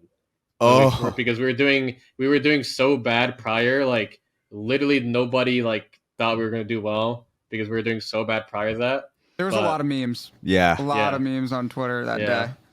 Yeah. No, I was just thinking, once you said that, I had a picture in my brain of like your dad at like a whiteboard being like, all right, here are the comps I've come up with in my brain, like a laser pointer kind of going through the different ones. That's crazy. That's awesome though, Yeah. that your family is that involved to where they're, they're pointing different stuff out and being like, hey, maybe you swapped a controller, maybe, that's pretty cool. That's pretty cool. Yeah. Yeah. My dad's been. Sorry, go ahead. No, I was just gonna say I really want to hear about like. Because like I did not know that, and I don't think anybody knows that. Like your dad was the one who suggested that you make the swap to controller, and I just want to hear about how that went down and like what and like getting into a little bit more of your thinking behind that decision, and as well as like now like the impact that your dad had on it. That's just that I think that's so cool, especially with all the success that you're seeing since. Yeah, so like I'll give you like a little background. So like my dad, ever since he never really played a role because he never played a role in like me playing video games at all, really, until I joined TSM. I don't know like what happened, but he like just randomly just started like being actively into my career. So like with the terms of like streaming, like he realized that hey, I'm on TSM, you need to stream now. So I never wanted to stream. I didn't think I was a streamer at all. And he was the one that like got into streaming or got me into streaming completely. If it wasn't for him to push me into it, like I would not be where I'm at all. So, but obviously there was also times in the beginning of the game where like he was telling me you shouldn't be playing ranked. You should be playing pubs. You need to play pubs for like 2 hours because that's how you like improve. Like that's the hardest way of playing the game by playing pubs. So I'll be playing pubs for a certain amount of time and then I could play ranked. He was telling me to play Pathfinder even though I was maining Wraith because I need to be flexible. That is awesome. So I was doing Pathfinder in pubs just to practice him, just in case, if I ever have to play Pathfinder. And then eventually, like he was, there was a point like he was telling me to play like or Caustic or Revenant at the time, but that was just bullshit. But not the Revenant. Not the Revenant. Yeah. So, but he was also there was I don't remember how exactly like the controller switch happened, but or like how I think it was I started getting pissed off just dying a controller and I started trying it out. And then he always watches everything I play, right? So like he could tell like stuff or whatever since he watches all the time. And he was telling me like you should just because there was times where like a lot of times in my career like I just didn't know what to do because I didn't have a coach at the time. So like I would just be like I'm just gonna ask my dad like he doesn't play the game but he watches all the time and I have nothing else to lose. So I'm just gonna ask my dad what I should do. And he was like you should just try to keep playing controller because you play more aggressive and you might play better or whatever. So he is kind of right. Like I did play a lot more aggressive on my controller because I felt more confident. But at the time, like it didn't feel right because I was playing classic, and I felt like I just didn't know how to play controller on classic at all compared to linear. But yeah, he always wanted me to play controller because he just the meta like shifted in a way like we talked about it with Horizon Seer where it was a lot more aggressive, and at the time because the meta before that it was a lot more passive. And that my IGLing skills at the time, before that was a lot more passive. Like I was playing more positioning, I didn't really want to push. I was playing portals and going back and forth, right? More methodical play. So it turned all the way into like a lot more like aggressive 3v3s, and I wasn't in the right mindset of like just straight pushing people because I didn't understand when to push or want to push because I was I was still playing as if I'm like Wraith or whatever, right? So like, and me playing controller changed my mindset more so than it would change my mindset quicker because I'm a controller and I was more confident compared to me playing mouse and key. And I don't know, maybe it was because my confidence was kind of dwindling, finding more controller players on mouse and key, and I was kind of getting like tired of it at the time. But yeah, like my dad's been always like a factor in like a lot of my I guess decisions. But ever since like kind of Raven joined up, my dad's kind of taken the back seat and just been watching to be honest. So he's like IGLing the career. Yeah. That's his role. That's awesome. No, that is really cool. That is really cool. You you used to play controller a little bit, especially. Well, I'm trying to think. Probably would have been early on whenever I was playing competitive. I remember you did a whole tournament and you were playing controller. I think you like Yeah. experimented. I remember dying to you in a refinery end zone, and I was like, I just got fried by Hal. I was like, and then I went to your stream and I saw you were on controller. I was like, what is this guy doing, bro? But Yeah. I remember there was a point you were thinking about moving like over to controller pretty early on, and Yeah. then you ended up was that what you were talking about? That if you were on classic and you didn't really like it? Yeah, I was on classic for the most part, but I don't know. It was like a mixture of things. Like I was also afraid of swapping the controller because my viewers, like Yeah. my viewer base or whatever, they watch me play Masaki like for 3 years or whatever, right? And it's a lot more enjoyable to watch Masaki, right? Like compared to Oh controller. yeah. Oh yeah. So it was like I knew down like in the long run that controller was the right move to swap, but I was at the back of my head the entire time. I was afraid of like losing viewership because I was on controller. Because people would always complain about it, like on Reddit or in my chat, like you guys swapped Matsuki. This is just boring, blah blah blah. And eventually, I think I got to the point where like I tried linear out because of Panders from Furia, and I was like, damn, I'm like I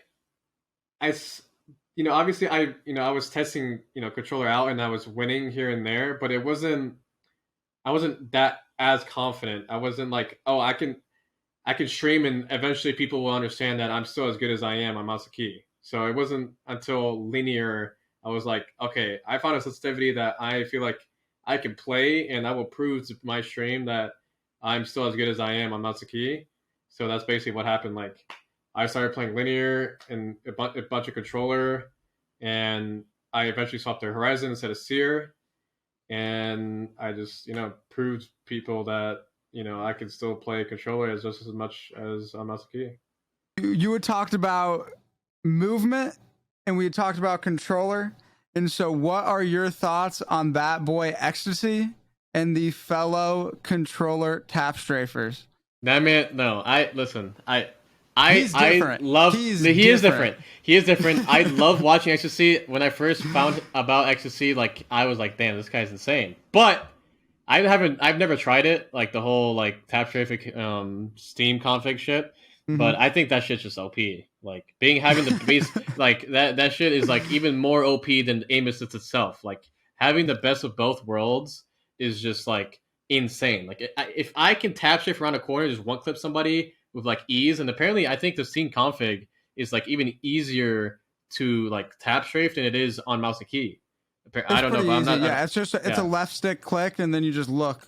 And then Yeah, you it's just like that. Just sounds like crazy easy, like even more consistent. Like it's the same thing with like aiming. Like you now you have aim assist that's just easier to do, like more consistently, and now you have like a movement config that you can consistently do easier than you can do on mouse key. And I think like I get pissed off personally, like when I die or like see some controller player tap shifting on me because I think that shit is just like insane. Like you've watched Ecstasy, bro. Like I like exploits it like to the fullest, and that guy looks like a god. Like he's just fighting like AI around him in pubs. Like he wins like most of his pubs. Like he plays pubs constantly. Like I can't even play pubs for like an hour before getting pissed off. But like he's always has fun because he outplays everybody with Steam config. Like that's just how I see it. But obviously I might be wrong. I've never played on it, but yeah. Okay, so to follow that up, we did mention a little bit. I know E asked a question about aim assist, and so you tweeted out not that long ago, maybe a week ago, maybe 2 weeks ago. You said that if you haven't played on both inputs at a high enough level, your opinion doesn't matter when it comes to the debate between controller and MNK. So what is your opinion on the whole controller versus MNK debate? So it's kind of hard because like I've only played controller at the highest level the last like what year ever since the Seer Horizon meta. So like I don't know how controller is if it was Valky be Cossack, right? If, everyone would think that like mouse and key would like prevail in that because of shotguns and stuff like that. But at the same time, I don't ever see like Gibby ever being in meta again because of Maggie. Like it'll just counter completely. But I it's hard to say, like I said, because I've played only like 3 years of mouse key and like a 1 year controller. But I think like playing controller has been so much more. It's so much less effort compared to mouse and key. Like the amount of it's at like the highs and lows. Like there's like very little lows on controller compared to the mouse and key because there's a lot more room for error on mouse and key. So like one day you could be shitting on everybody, but then the next day like you just like doing nothing, right? So compared to controller, like you can be a lot more consistent as a player. But I think if I had to like I don't know. I think like FPS games, like especially Apex, I think controller is just so much better. But obviously, I don't think it's like that much better to the point where you need to have three of them on one team. I think two is fine, and having like that third just for flexibility or variety in a way. Um, but yeah, like obviously, my opinion is not like 100%, but I think I definitely have more of like authority because I've played on both.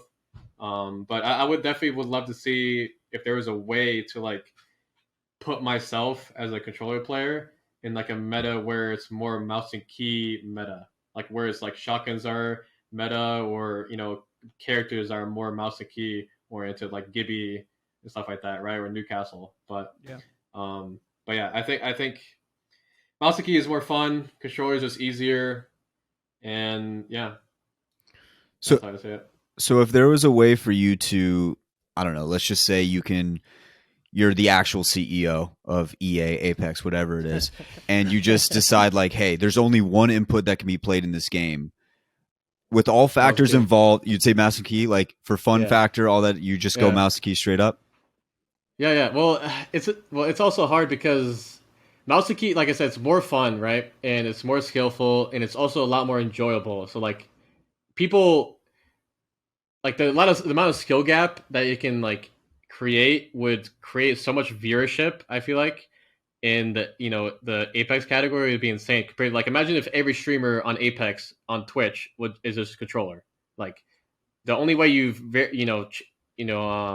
distinguish yourself between other people would be just your personality and like how you do in comp, right? Compared to mouse and key, like there's so many things. You can be like a movement guy, you can be an aim guy, there's a lot more area to like explore on mouse and key. But at the same time, like, who knows how big the game would be if it's only mouse and key compared to controller, because like majority of the player base on Apex is like controller, right?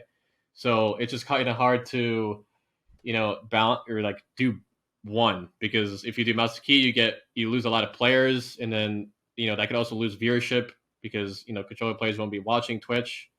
Um, so it's just like, but I would still pick mouse and key just because I would just believe in the growth of the game. Eventually because of how much variety or skill gap or potential mouse and key can like develop into you know gameplay or entertainment to watch. So I'm going to throw another quick hypothetical at you. This one goes back to your teammates a little bit. Now, obviously, I don't want to step on too many toes here. This one might be a little controversial, but here's what I'm going to say. Now you're the CEO of TSM, no longer Apex. You got a new job. You're moving over. You got a new office. You're the CEO of TSM. And your team, you reps, have one teammate to fill it with. You got Verholst, you got Alb, and you got Snipe. Who's the one guy you're rocking with forever? That's your guy. You're locking it down. Verhals, for sure. I think like in my comment in the beginning of the video, he's the most passionate. Cause I know it's corny or whatever, cringe to say. I've always said passion, passion, passion, but I think like Snipe is he's on his own way. He's like 31 years old, bro. Like he's gonna eventually have to think about other things like having a kid and shit like that. So like if I can't log rock for him forever because he's gonna eventually die and I'm gonna be playing duo. Damn. So like he's 30 years old, getting old, so like he's out of the question. And Mac is just, if I had a controller player compared to mouse and key, like I think Evans or Jordan's or not Jordan, Mac's passion has been like wonky. Like sometimes he wants to play, sometimes he doesn't. Kind of just however it goes. So I don't know. Like I said in the beginning, like his Evans like work ethic and passion, and he showed me like during the London LAN, I think it was during group stages, like he was showing me like he takes notes of like what he should be doing better or whatever, and that just like that made me happy because not even Jordan did that, and I played with Jordan since the beginning, right? So like, and I've played with Snipe, I've played with Mac, and like etc. And I don't think anybody does that except Evan. And I just see that as just like he wants it. Like he wants to win. He's into it, and I can't. You can't like teach or push somebody to do that. They can't just do it on his own. So I would have to pick Evan 100%. Like there's no doubt. I'm throwing one last hypothetical at you. You've been CEO of so many things at this point now. You're like, you know what? I'm done. I'm retired. I got everything I need. I need to pass the CEO ship to somebody else. Who else in the scene would you give the title of CEO when you're done? You're like, I'm stepping down. Who is it? Oh man, I've been asked that question too on stream. It's just like I would love to give it to Jordan, but like he just doesn't like he doesn't stream like yeah, like yeah, you see if Finicky says no, he just like he is good, like he is CEO like performance level, but like when it comes to like streaming and stuff like that, he's just not it's not the same. But so it's just like it's so hard. I don't know. Like I think eventually if I retire, like maybe even Evan. Like if That's what I I'm was thinking you were gonna say.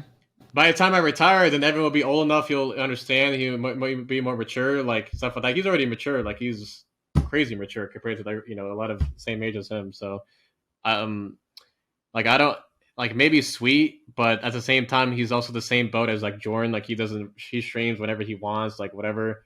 His performance, like Sweet's performance is there, but like he doesn't like his work ethic is like wonky in my eyes. But I don't know. I hypothetical, obviously, like I could be wrong, but if I had to give it to somebody based off of just current things, it would probably be Evan, to be honest.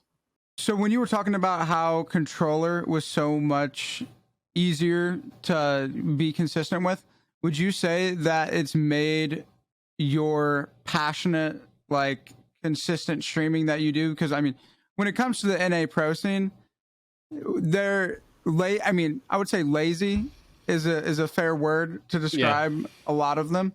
And you've tried to always separate yourself from that culture. And you've always been somebody who's been putting in the work consistently, no matter how bad the game gets. That Hal's going to be on there doing his best to get better. Has playing on controller made that grind easier? It's yes and no. Like obviously, I'm not in a situation where like I die on mouse and key, and I'm like, oh, if I was on controller, I would have killed that guy, or like I died to a controller player. I'm not, it's not. I'm on controller now, so it's like I can't do that anymore. But like, I don't know.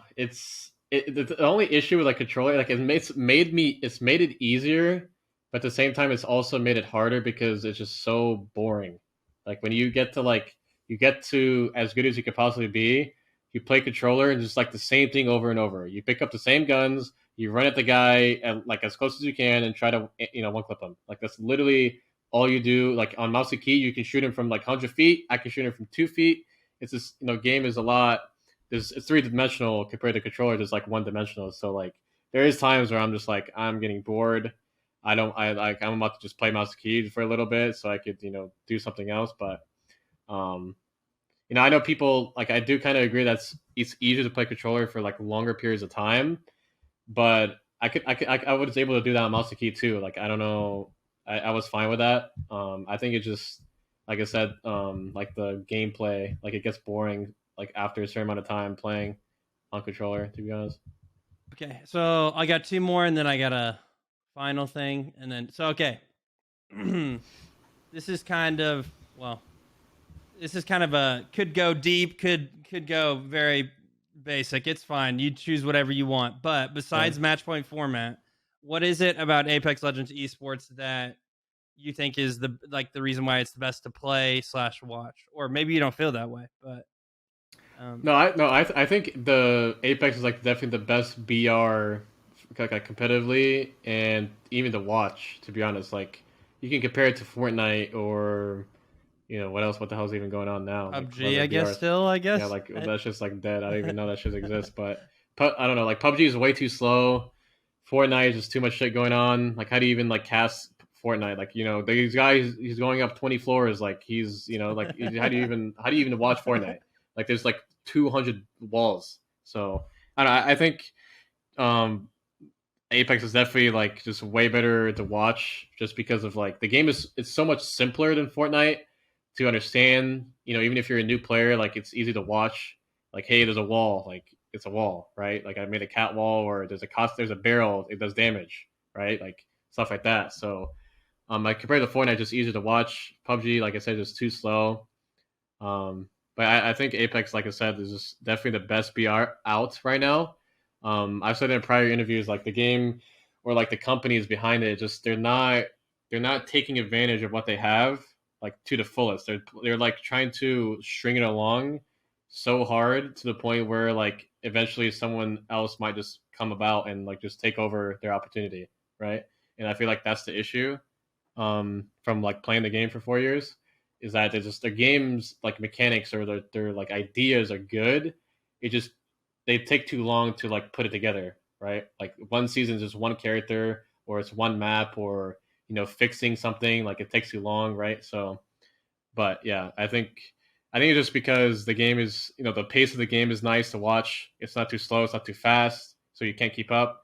The game is simple compared to other BRs. And me playing it, like it's just the game is fun. We all like bitch about it, right? But I think it's just the rank. I think it's just a rank system. That's just like bad. Like it makes us like get agitated or whatever, right? So, but yeah, I think comp Apex is like the best part of Apex to play. Like I always want to play scrims. I always want to play comp. Like obviously there's moments like I get pissed off or whatever, but I do enjoy or love playing comp. It's just like it would be so hard for me to ever like step away from it, to be honest. So something you briefly touched on was ranked and the rank system being bad. This is a question we've asked a lot of people, and it would be an absolute shame if we didn't ask you. Yeah. If you could make the rank system, any previous rank system, which one would it be and why? I already know your answer. But Yeah, you already know. You gotta say it. You gotta say it though. It's I don't even know what season it was. What season? Season 13 split one. 13. Yeah, season 13 Yes, split yes, one. we Like, got it, I was boys. battling against. I was battling against his Watson for number one. Like the shit was sick. Like I was, we were both averaging like crazy viewers. Like I get like 14,000 viewers now, or maybe even less, playing ranked. And back then, when we were playing that like rank system, I was getting like 20,000. It's so much more enjoyable because there's actually a competition. Like right now, or like all the other rank systems is just kind of like. And the guy's been playing for 24 hours. He'll take number one, whatever. Like who cares, right? So but like that rank system season 13, like it was obviously more harsh and strict, but it was definitely. I don't know where I said this, but I think the biggest like mistake that Apex did was trying to create a very noob or casual friendly rank system since the beginning, because people are used to that, and as soon as you try to change that, people will leave. And if they always made their rank system since the beginning, like how it's supposed to be, strict or harsh, and like you're supposed to be in gold if you're gold or whatever it might be, then the changes will be like how people react to it will be way different. So, but yeah, I think season 13 split one, like it being more, I don't even remember like what it was, more like placement oriented. Oh, it was so placement, bro. It was like if you don't even get KP unless you're top 5. Do you remember that? Oh my gosh. It was crazy. Yeah, it was great. Like I had to actually try hard. Like I had to like run it. Like if I was contested or whatever, like I wouldn't be just fuck it, let's just go push these guys. Like whatever. But back then I was like, well, no, we're running away. I'm gonna go loot this way. There's nobody landing there. Like there was actually It's also funny too, because I've also mentioned this. Like the rank system is so bad to the point where when the new map came out, Broken Moon, I literally told people like I'm not even playing the map. I'm just running around. Like I'm not holding a building and shooting people. I'm not holding a position on a hill and like gatekeeping. It's just straight up running around, taking a zip and just W king. There's no understanding of Broken Moon at all. Like people are just straight up running around. Obviously you take the zip around and you're playing the map, but I'm saying like when it comes to understanding the map and what positions are good and bad, like you should see like when I played a comp on Broken Moon, like it was a complete opposite vibe of ranked. That when I played comp, I was like, this map is so bad because you trying to go up a hill through 2 chokes. Everyone can see you because you're just open, LOS. Like there's no mountains blocking people from shooting you. So I don't know, like the rank system, it needs to be realistic. It needs to be harsh. It needs to be more placement oriented. It needs to mimic Have more. consequences. Yeah, Sorry. and it needs to mimic more competitive. And it can't. It doesn't have. There shouldn't be a time race. It should be, or not a time race, but more of like, I guess it's technically a time race. Like who play plays how more? much, like to play more. Yeah. Yeah. So it's just like, yeah, but who knows? Who knows when that will happen? I know that Respawn is just, or Apex devs, they're just scared to make a change, because I know when they did make a change in season 13, like the more harsh rank, they were losing players, and as soon as they were losing players and they saw that, they were like, oh fuck, I gotta change it back, and that's why they changed it. After the split, like so fast, they never make a big change or make a change in the middle of the season, and that was the first time they did it because they were literally losing players. And they weren't willing to wait for a whole season to see what happened, if numbers would, even out or whatever. So they just took the easy way out. So yeah, I think coming from a fellow noob, because you were talking about the noobs that were complaining about that rank system. I think a lot of the issues they had was with the harshness and like the anger that came from a game where maybe you got like 3 kills off rip, and then you would die and you got no points. But to me, I always felt like a ranked system is supposed to, like, if you're playing ranked, you're supposed to be upset. Like if you're not doing well, if you're dying early, you're supposed to be upset if you're not getting near the end. And I remember early on in Apex 2, they had, what was it called, like Apex Elite, where it was like top 5 and you would get placed Top into 5, you get kept going. Yeah. It's like a streak thing. I remember that. Yeah, so yeah, I remember that too. So I think a lot of like, I think while there is a lot of noobs out there that were extremely upset with how that was going because they weren't getting the points they felt like they were deserved, I think there is a core group of people who miss the early days. Like I remember playing season 3 World's Edge and being like, like you had passion, like there was actual frustration when you weren't doing well. And I think eventually the casuals like myself are going to come around and be like, okay, ranked, I had a good game. I just went up 700 points. That makes no sense. Like it needs to go back to where it's like you're actually working for something. And the one thing you mentioned with you and his Watson was there was a real legitimate end game. These end games now, like you'll go into a World's Edge match and it'll be like second circle. There's like 3 squads left. It's just messed up. I played a ranked game earlier, and it was like Zone 3 Epicenter or Survey, and there was us and 3 other teams or 4 other teams, and not a single team was in the game in the actual zone. Everybody was in the gas because they were all just fighting. Like it was just so dumb. Like, yeah. And I think that kind of translates into, you talked a little bit about the state of Apex as far as the way you think they're kind of not utilizing something that's really good in front of them on the outside sources, right? Like what they're not doing as far as a company, and the state of Apex from there. I'd like to get your opinion on the state of Apex in-game right now. They obviously made some huge changes.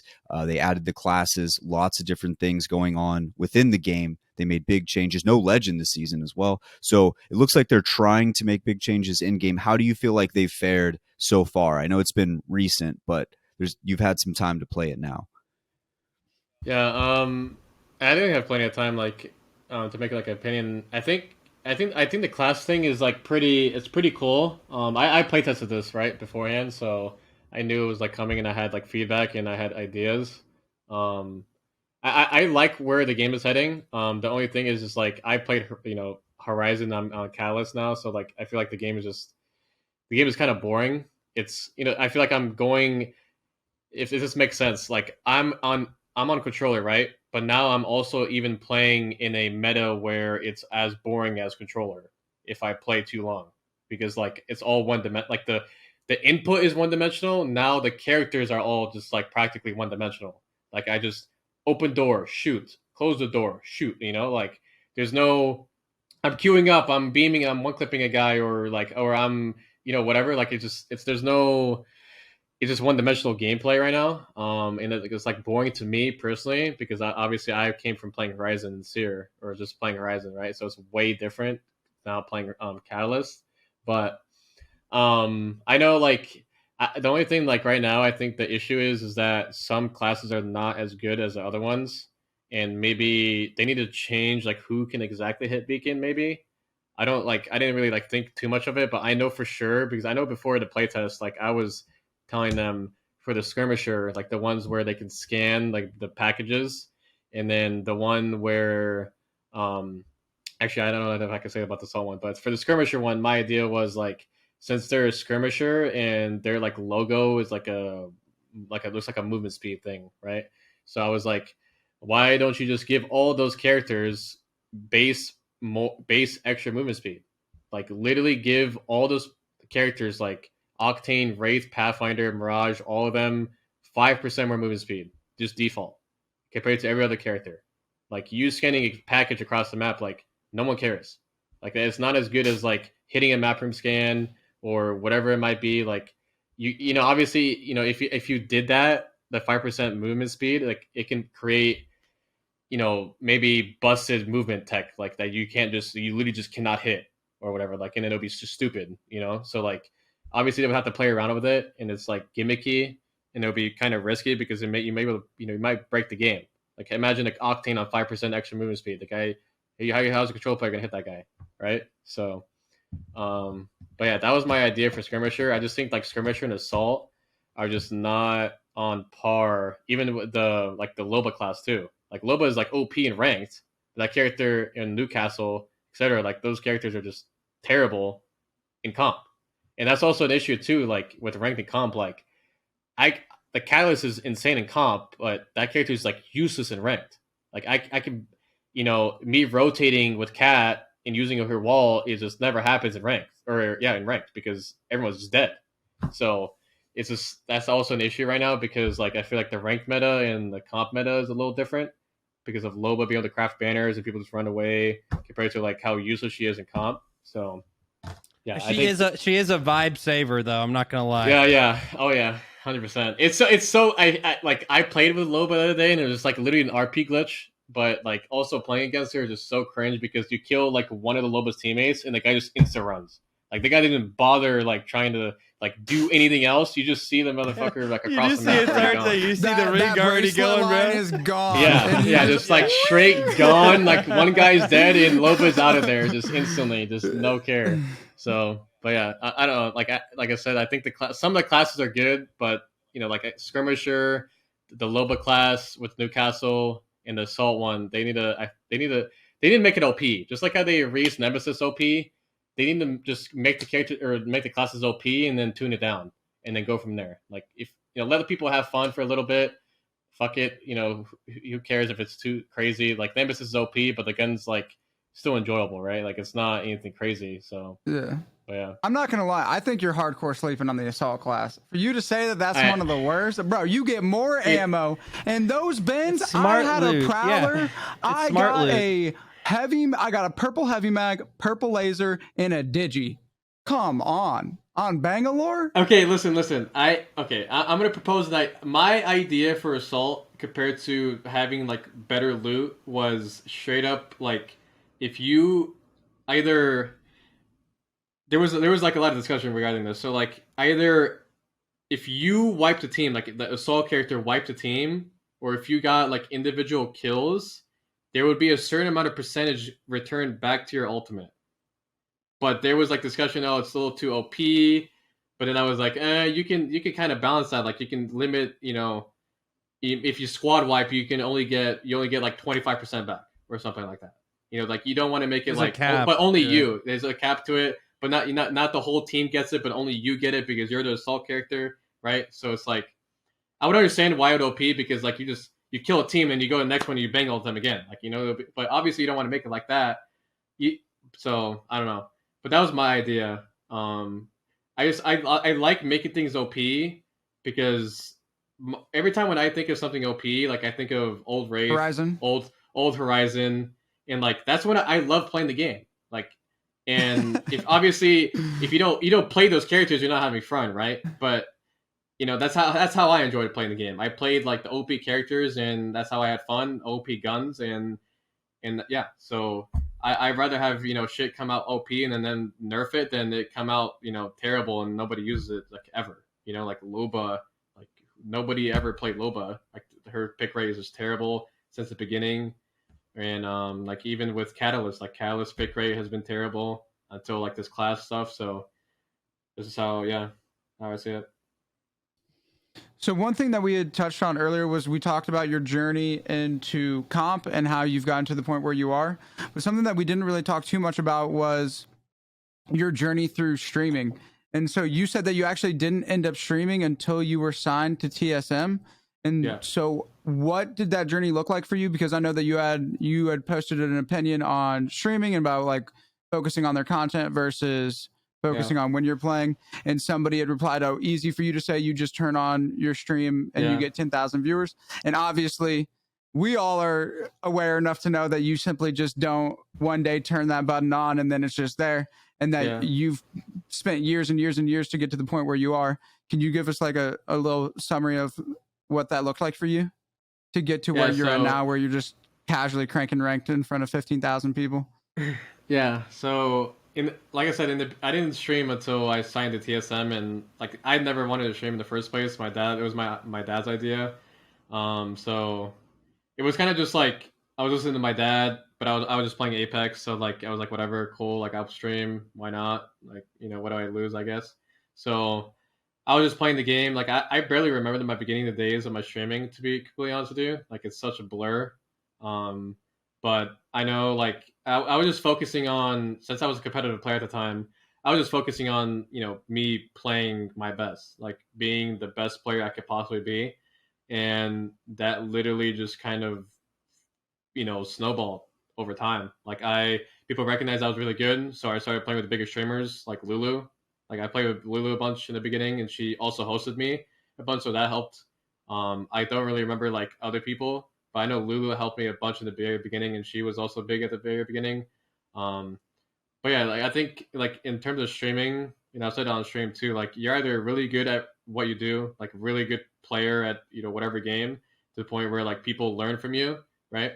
Or you're just entertaining, So I kind of just took the route of like I'm so good at the game that people just come to my stream to learn stuff, and that's just kind of how it went. I don't know how long it took for me to kind of like blow up, but I'm guessing like after Poland, like after winning X Games and then Poland, my stream just kind of like took off in a way. Like I would start getting like a couple thousand viewers.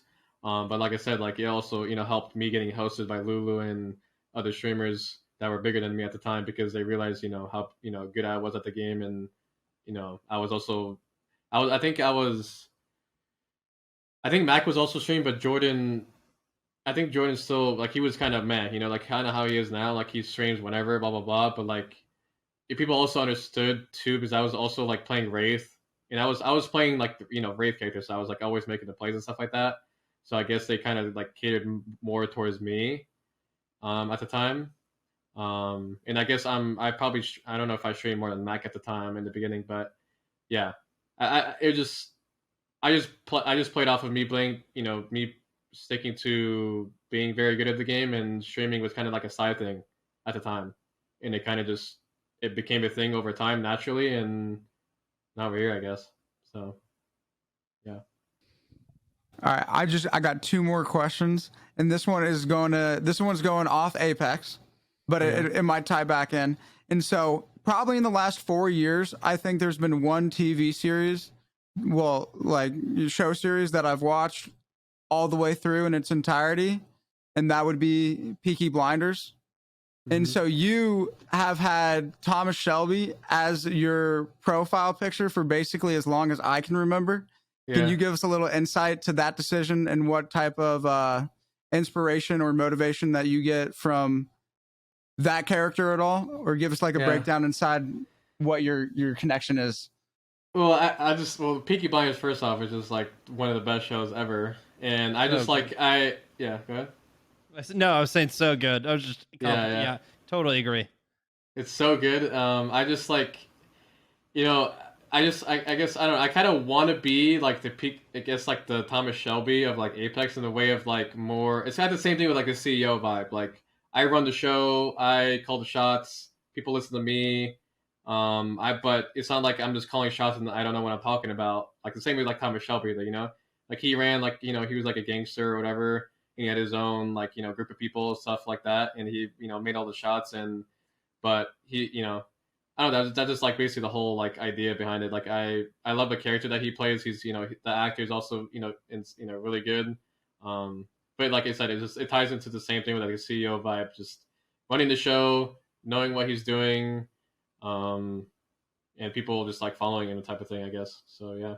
One of my favorite questions that I like to ask pretty much everybody when they're on the show, because we get the opportunity to interview people who are in like the top 1% of their field.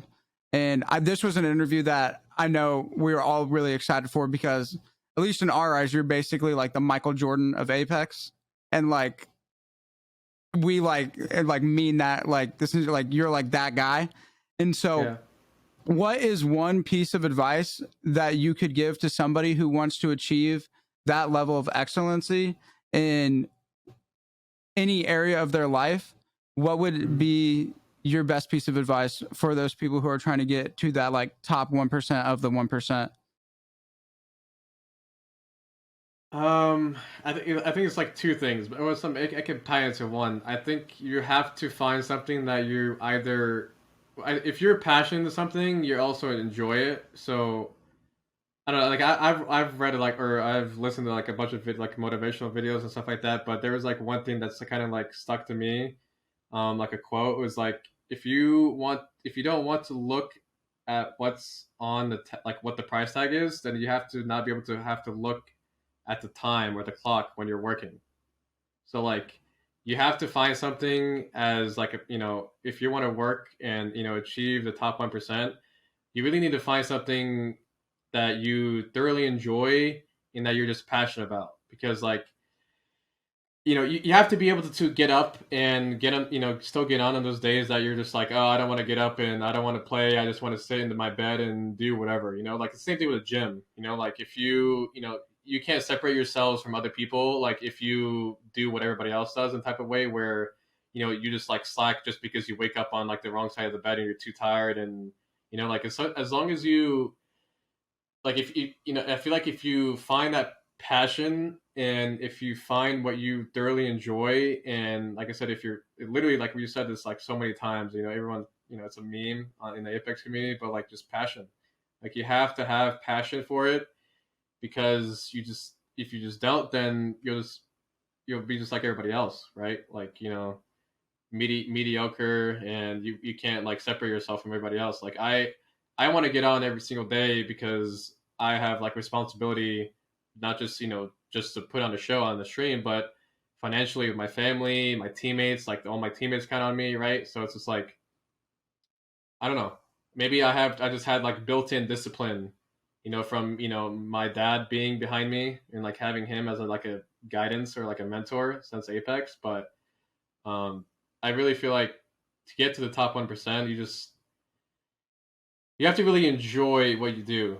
Because if you don't enjoy what you do, and then you have one of those days, like I said earlier, if you're too tired and you don't feel like getting up, then you're just always going to be behind everybody else in a way, or behind somebody. So that's just how I see it. But at the same time, like not everything that you enjoy is like also able to become you can't make a job out of it, if that makes sense. So it's hard. I don't know. Yeah, not everybody unfortunately has like the ability to take their passion that they have and actually make a living from it. Yeah. Somebody may be passionate about, I don't know, I'm trying to think, garden hoses. Dude, I'm gonna be honest. Like making a garden. I don't know. Yeah, with the way that the internet is these days, I feel like you can basically do that with anything. I mean, there are like that is true. Like, I like is dogs, true. And then they just start an Instagram page of them posting dogs that they enjoyed looking at, and then they grow these brands, and then they are, because they attract somebody's attention, they're then able to put in some systems in place and able to like monetize that. So even with a garden. Like if you were like, oh, I love gardening, you make gardening content, and then you come out with your own gardening brand, and then you already have people who are going to want to buy. Like, I just think that with the way things are, there's way more things that you could be passionate about that you can make like a living off of than there isn't. And also to but then also to like build off on that, because I also like realize that even if I could also be passionate like about gardening, right? And I could just like Mm-hmm. plant garden or like plants or whatever, right? But like everyone else can do that. Like everyone else is planting gardens, like plants. Like how are you gonna separate yourself from other gardeners, right? So Mm-hmm. it's just like after you find what you're passionate about, then you also have to have like discipline of staying on top of it, but also figuring out how to separate yourself from everybody else. Like A I niche can within a be niche. yeah, exactly. Like I could be passionate about gardening, but if I'm planting the same shit as everybody else, then like who wants to watch my shit, right? Or Mm-hmm. like if my background is like my backyard, who wants to watch that? Like you have to somehow find ways to just like think outside the box and somehow like if it's like Apex. Like if I want to be the top 1%, I can't just simply just be Predator or make a stream or make a video. Oh, I got the Apex Pred. Like, okay, there's 749 other Preds. They're probably watching number one, right? That's why number one always gets more viewers, right? Just naturally on Twitch. So it's just like it's passionate about something, then you have the discipline, but also at the end of the day, like you have to be like crazy obsessive also of just like wanting to be like perfect, of like being the top, like just being number one in every field. It's kind of it's I don't know. No, It's I'd heavily agree with that. You do have to have like a certain level of like crazy obsession where people who are like people who don't have that like crazy obsession, when they look at you and they look at the things that you're doing, they're like, you're crazy. I feel like if you don't have that certain level of craziness, you're not gonna get to where everybody wants to get to, because you're not yeah, gonna do the exactly. things that other people won't do. Yeah, it's like the Kobe Bryant. Like Kobe Bryant is like when he you guys, I don't know if you guys watch NBA or like know who Kobe Bryant is, but like he was like he did that stuff, like waking up 5 a.m. or getting into the gym before everybody else type shit. Like he was that obsessive, and he obviously showed him his performances. Like he Michael Jordan was the only guy that or like Michael Jordan thought Kobe Bryant was maybe the closest guy to him, right? And that was probably maybe due to Kobe Bryant's like obsession, right?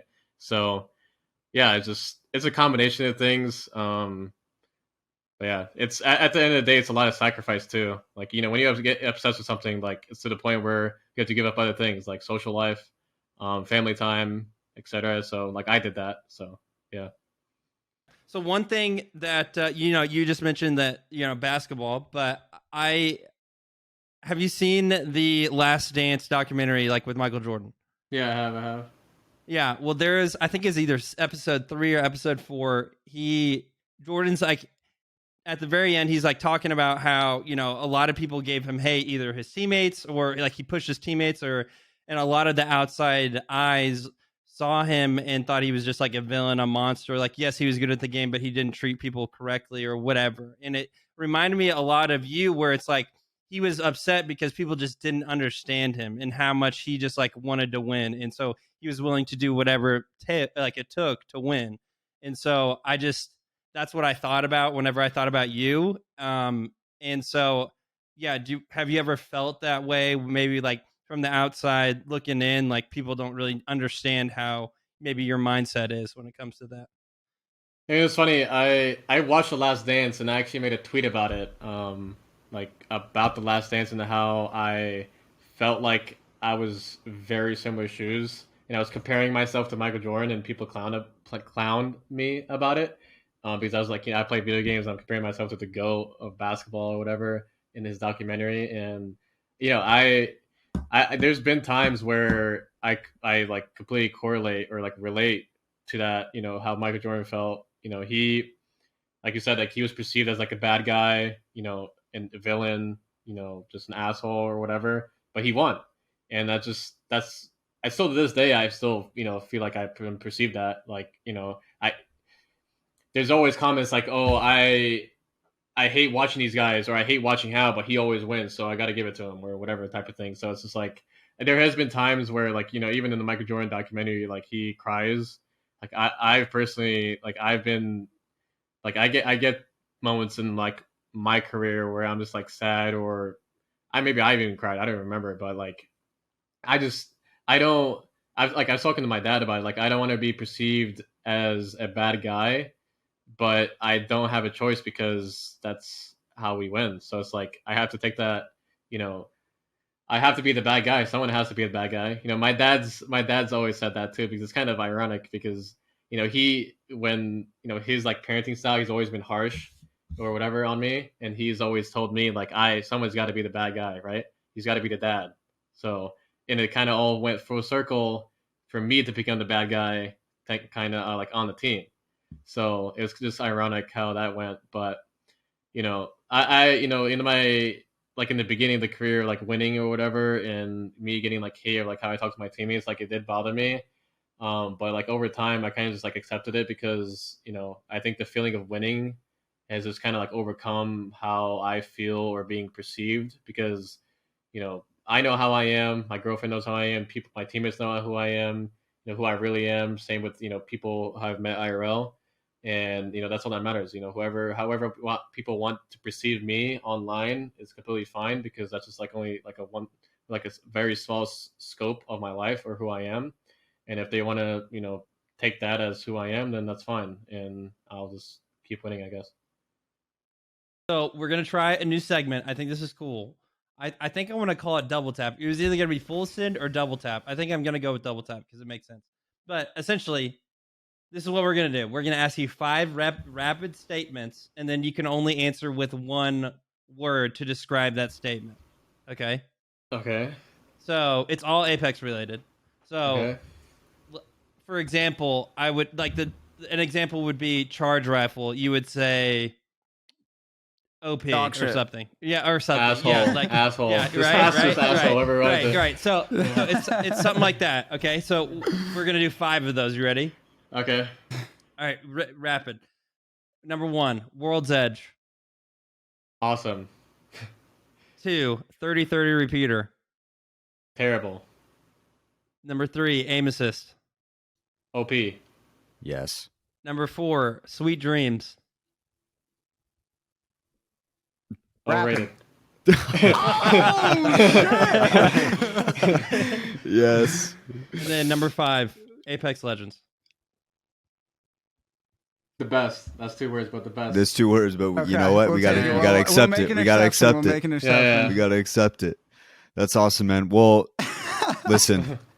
You guys have watched you guys have watched him stream. You guys have watched him win championships. I'm sure you guys have watched him on his rage compilations as well, because I know I sure have, because they're awesome to watch. ImperialHal, thank you for joining the show. This has been great. You broke another record. You're officially the longest interview we've ever had on this show. So you just keep stacking up trophies. Like a while, bro. Yeah, it's a lot. It's like a while. It's by like a not lot. even close. It's Hey, like it was a good literally time. not I even enjoyed close. it. So That's awesome That's to hear. good. No, we That's love great. to hear that for real. Yeah. Because like it's an absolute pleasure being able to have you on, and the fact that you enjoyed it as much as you seem to have. It's been yeah, it's thank been you a guys for blast. inviting me. Yeah, Of no, course. and awesome. Like it truly has been awesome. And I usually like to end the interview with any pro we talk to by saying, next time we talk to you, hopefully you'll be raising the trophy. You're the one raising the trophy, so I don't even have to say that anymore. So congrats to you once again. Yeah. Thank you for hopping on the show, ImperialHal. It's been awesome. Thanks, bro. No problem. All right. Once again, big shout out to the man, the myth, the legend, the CEO, ImperialHal, for hopping on the show. It was really awesome. And it was even cooler because if you guys haven't checked it out right now, we're starting up our YouTube with this specific interview. I mean, who else would we do it with? And you couldn't really hear it in the audio version, but if you watch it on YouTube, he was having a great time. Like he genuinely had a good time with the boys, and off camera he was talking about, I can't wait to like hop back on, and we had some more discussions afterwards, and it was really, really cool to see that we could help him have a good time. Like it was just really awesome. Before we get into the next discussion, we haven't really talked about it too much, but how did you guys feel in that interview and afterwards, and like getting to talk to him afterwards, and all like the cool stuff that happened when we were done with that? Well, playing against Hal for, I don't know, whenever I was competing for 2 years, it was really annoying going against him because he was so stinking good, and every single team that he's always on is always so good. but I mean, I've only played ranked with him a few times, but there's always been that mutual respect, I think, and me knowing he's literally the GOAT, like, has been pretty apparent. So I think it was really awesome whenever we were doing that interview to think like, man, it is so cool that we have this relationship to be able to talk with him about stuff like this. And I hope that like kind of shines a light on him in a different manner, maybe like comparatively to how people maybe just like generalize how Hal is, because they've only seen like bits and pieces of how he is like raging and whatever that is. But like having a genuine conversation with him, and just getting to hear his thoughts and his heart behind things is was really awesome to see from my perspective. And so yeah, that was my thoughts whenever we were doing that interview. Bro, I was honestly just so happy. I thought it was just by far the most fun I've had on an interview, and it went so long, and it just felt like it was just so short, and it just didn't feel like it at all. And yeah, it was just a fun time, just being able to relax, hang out, get to know him better. And yeah, as Fenn said, giving him the opportunity to show people a side of him that a lot of people might not have seen before. And it was just really cool because I think we all knew going into this that it was like the biggest interview that we've done. And it was the biggest interview that we've done, and it was the best interview that I think we've done. And I think that's just really cool to be able to say. It was so cool. It was so cool, dude. Like the entire time, and like I don't know if it was off air or if it was during the interview, but I said something like, I really appreciate like you giving us like this much of your time. And he's like, bro, I could go all night. Like he really wanted to keep going. Like, and I was like, should we keep going? Nah, let's save it for next time, because that was also a thing he talked about. He was like, yeah, I'll definitely be back on before like Split 2. Like he was like confident in the fact that he just enjoyed chilling with the boys and talking to the boys. So it was so cool, dude. It was really awesome, and big shout out to him. Thanks to him for hopping on the show and giving us so much of his time. It was great. So shout out ImperialHal. Boys, we got one more little discussion we got from Reddit, and then we're going to go into our heart-to-heart segment of the show. This discussion comes from DALMATN Dalmatian in Exhume on Reddit. And this is pretty interesting. I got some thoughts on this one. Discussion. If a team full of platinums could get 10 points in a 6-game set in Pro League, do we think that that's possible? Guys like me, we got 3 of me on a team going into Pro League. Could they get 10 points? What do we think? No chance.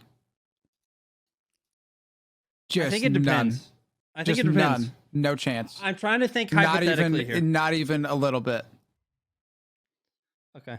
Well, I mean, that's my opinion. You're more than welcome to have your own. But like, do I think it would happen? That team, a full Plat team, is not winning a single 3v3 ever. And I don't think that they're going to be able to like rat their way to a top spot, because something that is very apparent in Apex that a lot of casual players might not know about, but like there's very clear body language in the way that people play, and a Pro League team will be able to sniff out a platinum team literally on sight. You will be able to say, oh, it's those guys. And you know what those guys are? Death boxes in 30 seconds. Because that Pro League team is going, like, the worst team in Pro League. One of their guys could 1v3 that squad.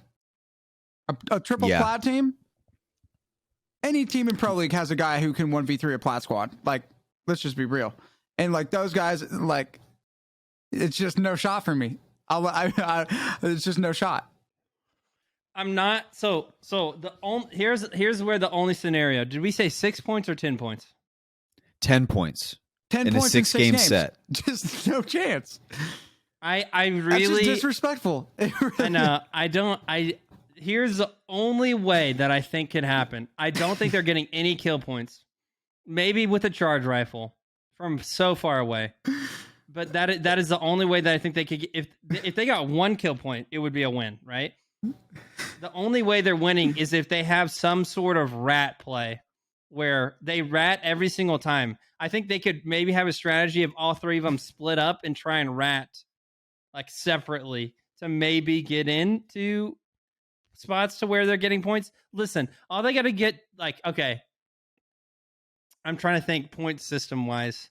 They got to get, oh, dude, they would have to have one game where they points. They are not getting points, bro.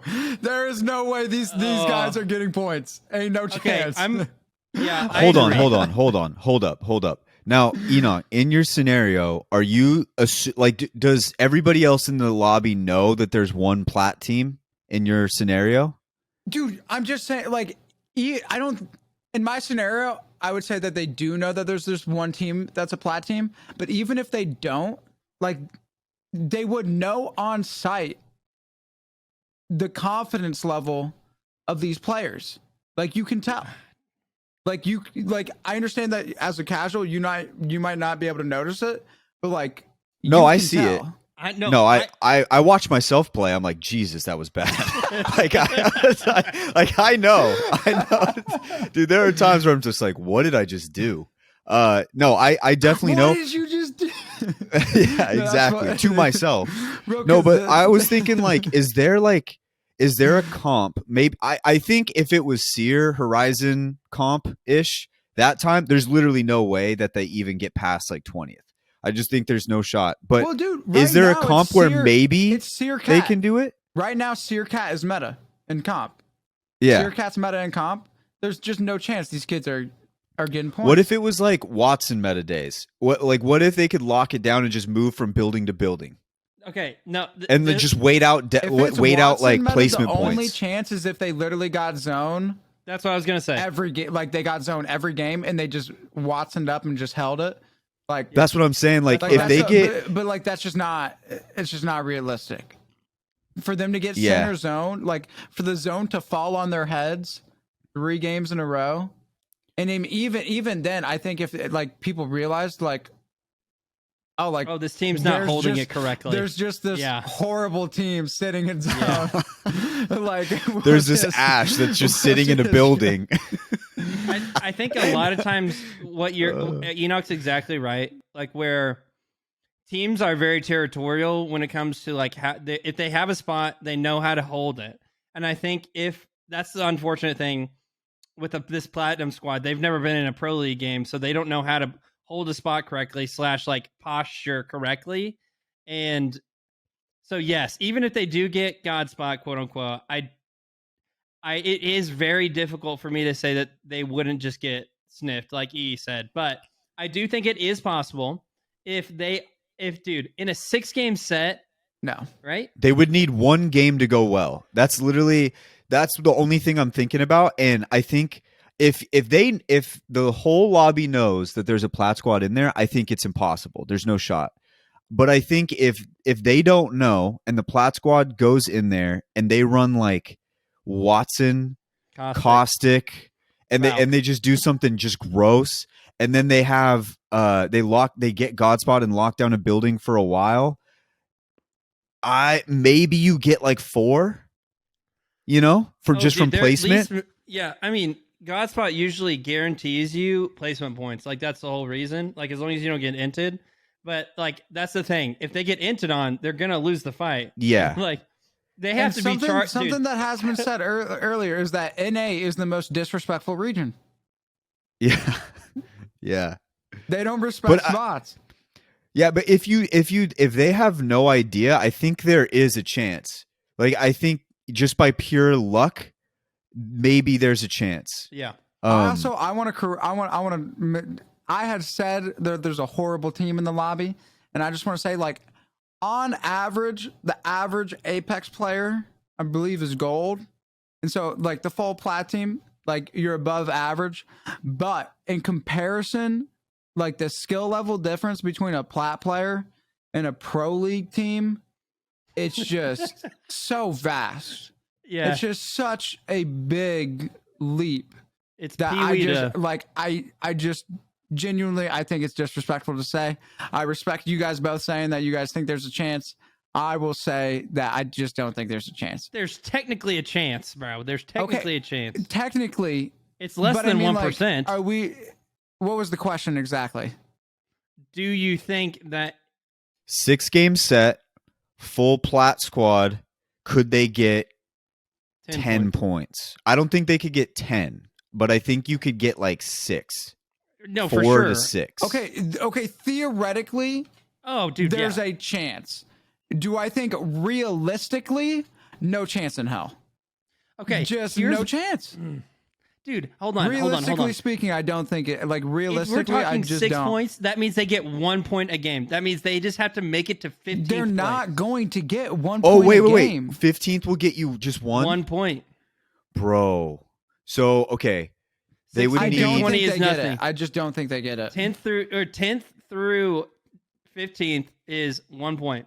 What if 8 through 9 is 2. 7 is 3. Okay, well, the fact of the matter is, as soon as they play their first game, everybody is going to know that there's free KP walking around. They're going to be walking around in clown outfits. Everybody is going to know.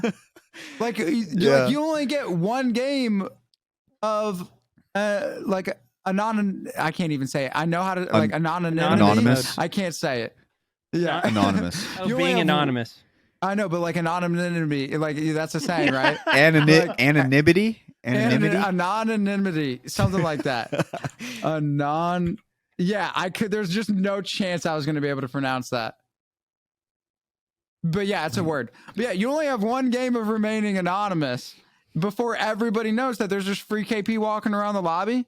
And like, where are they going to land?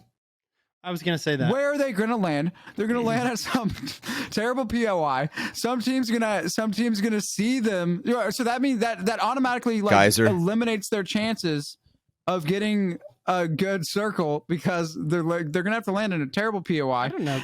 If they land like anywhere, like it's only going to take 1 game for the teams around them to know that there's literally just free KP over here, and then they're just going to get waxed and stained. That's the problem. That's the issue. Is once people figure out where they land, people will full send for sure. No, and like get if the free KP. there's just no realistically, there's no chance I mean, What if... of them getting 10 What points. if- There's no chance. 10? What Okay, if- 10. I don't think so, but 6, I think there's a chance. What if me and my boys, I just look up the skins of a specific really good team. I'm like, boys, we're dropping dollars to get these Body skins. language. Maybe we scare them language. off. Body language. But You the can put the skins, skin though. on, but your body language, you will scream Plat. You will literally scream it. Like you will I don't know. reek If you of it. caustic up, bro, I don't know. If you caustic up, it's hard to fight a caustic. Like Caustic Watson.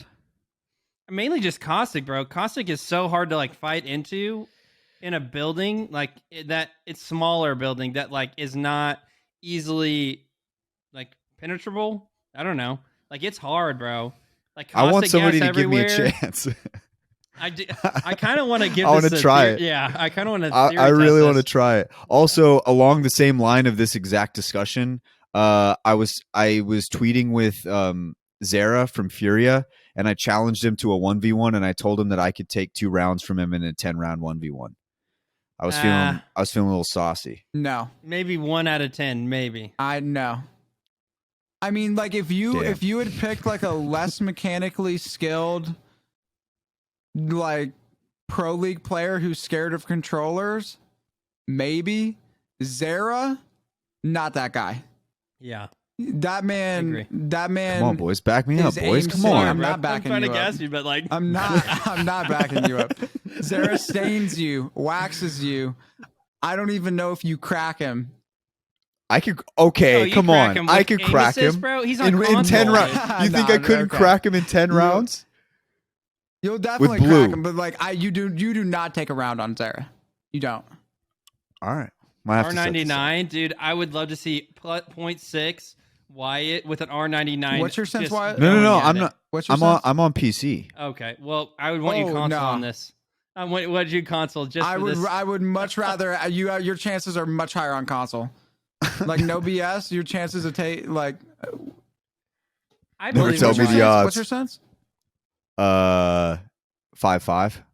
Oh, you're not taking a gotta rep on low- Sarah. you gotta lower You're that, not dog. taking- Why? You're not taking a rep on Sarah. Not even close. Why? No chance. You're a 5-5. Bro, who No, needs no, aim no, no. assist? Not me. I don't need it. Yeah, that's right. Bro, if Sarah, if you swap see to this, 4-3, 1v1 me. put on like swap to 4-3, put on like 92 FOV, and then 70? What? I'm on 70. Is that bad? wait, no, I'm just kidding. Wait, I'm what just are you? kidding. I'm No, just no, kidding. no, no, no. I- What? no, I'm 110. Okay, that's higher than I'm a 96 Andy. I'm not 96 quite as on well. Shiv's level, but I'm vibing on the in the 90s range. Okay. All right. Zara, hit me up. Okay. Great discussion. Great discussion. I love how that went. I might have to wrangle up some boys. I might have to wrangle up the squad. See if we can take it on. But okay, ladies and gents, we're going to round out the show and head into our heart to heart. Let's get it. All right, ladies and gents, heart to heart time. It is heart to heart time. Now, if you're new to the show, and I'm sure there's going to be some of you, we use the end of the show in this segment called heart to heart to kind of check in on each other with just, regular life and things that we're trying to get better at. We're big on, self growth, trying to get better throughout our daily lives, whether it just be in our careers, in personal stuff, whatever it may be, relationships. That is what this segment is for. We've been doing it since day one, and it's one of our favorite segments to do. So, boys, does anybody want to go first? I got one. I don't know why, but this week I just have felt the word hospitable. Like being hospitable is such like a large thing. I live in Arkansas, so we're in the South, and there is a lot of times where I'm just like, man, I'm like shocked by how hospitable people can be, and like very thoughtful. And so I guess what I would say for my heart to heart is I am trying my best to be hospitable, even when it may not be the easiest thing. Because I think that sometimes it's a lot easier to be hospitable than others, especially whenever it comes to like, it's easy to judge somebody and be like, oh yeah, I'll be hospitable to them. But like you see somebody else and you're like, okay, I wouldn't be as hospitable to them. Like and that just comes from judgment. And like I think just for me, hospitable is the word for my week and what I'm going to be challenging myself towards, whatever that looks like in my life, whether that's like paying for somebody's food that may look like they need it or they don't need it. I don't know. I'm thinking, just spitballing here, but I'm going to try and seek out ways to be able to be hospitable this week. But anyway, that's my heart to heart. There we go. There we go. That good old Southern hospitality. Enoch, your heart to heart this week. Dude, my heart to heart is like I'm excited because one of the things that I tweeted out and something that resonates with me heavily is that one day you just need to wake up and decide to stop living below the potential that you're capable of. And that has been hitting me this week. And it's really just gotten me to like finally like get up and like get done on a lot of the things that I'd been thinking about that I hadn't been doing too much of the sitting down, putting in the work, getting all of it done. And in a lot of areas of my life, I've been doing better at it. I've been getting back into the gym more consistently. That's something that I've been doing better at and looking forward to keep pushing in that direction, but just really just all directions of my life. And one thing that I had like teased a little bit about in previous episodes was that I was working on a project, and that project should be coming out very, very soon. If not, by the time that this episode drops. And that's something that I'm really, really excited about because it's a project that allows me to take everything that I've learned over like the past like over 4 years of learning how to become like a full-time streamer and content creator, and then combine that with my education degree that I have, and like putting together like a resource for people that they'll be able to go to and get my insight on like things that I think are important and critical and like the right mindsets that you need to have around things, and really just help people who really want to make that shift to being like a full-time content creator. All the like the key things that I think are needed to make that happen. And it's something that I know I've been needing to do for a while, and like information and a gift that I need to share with others and help other people out.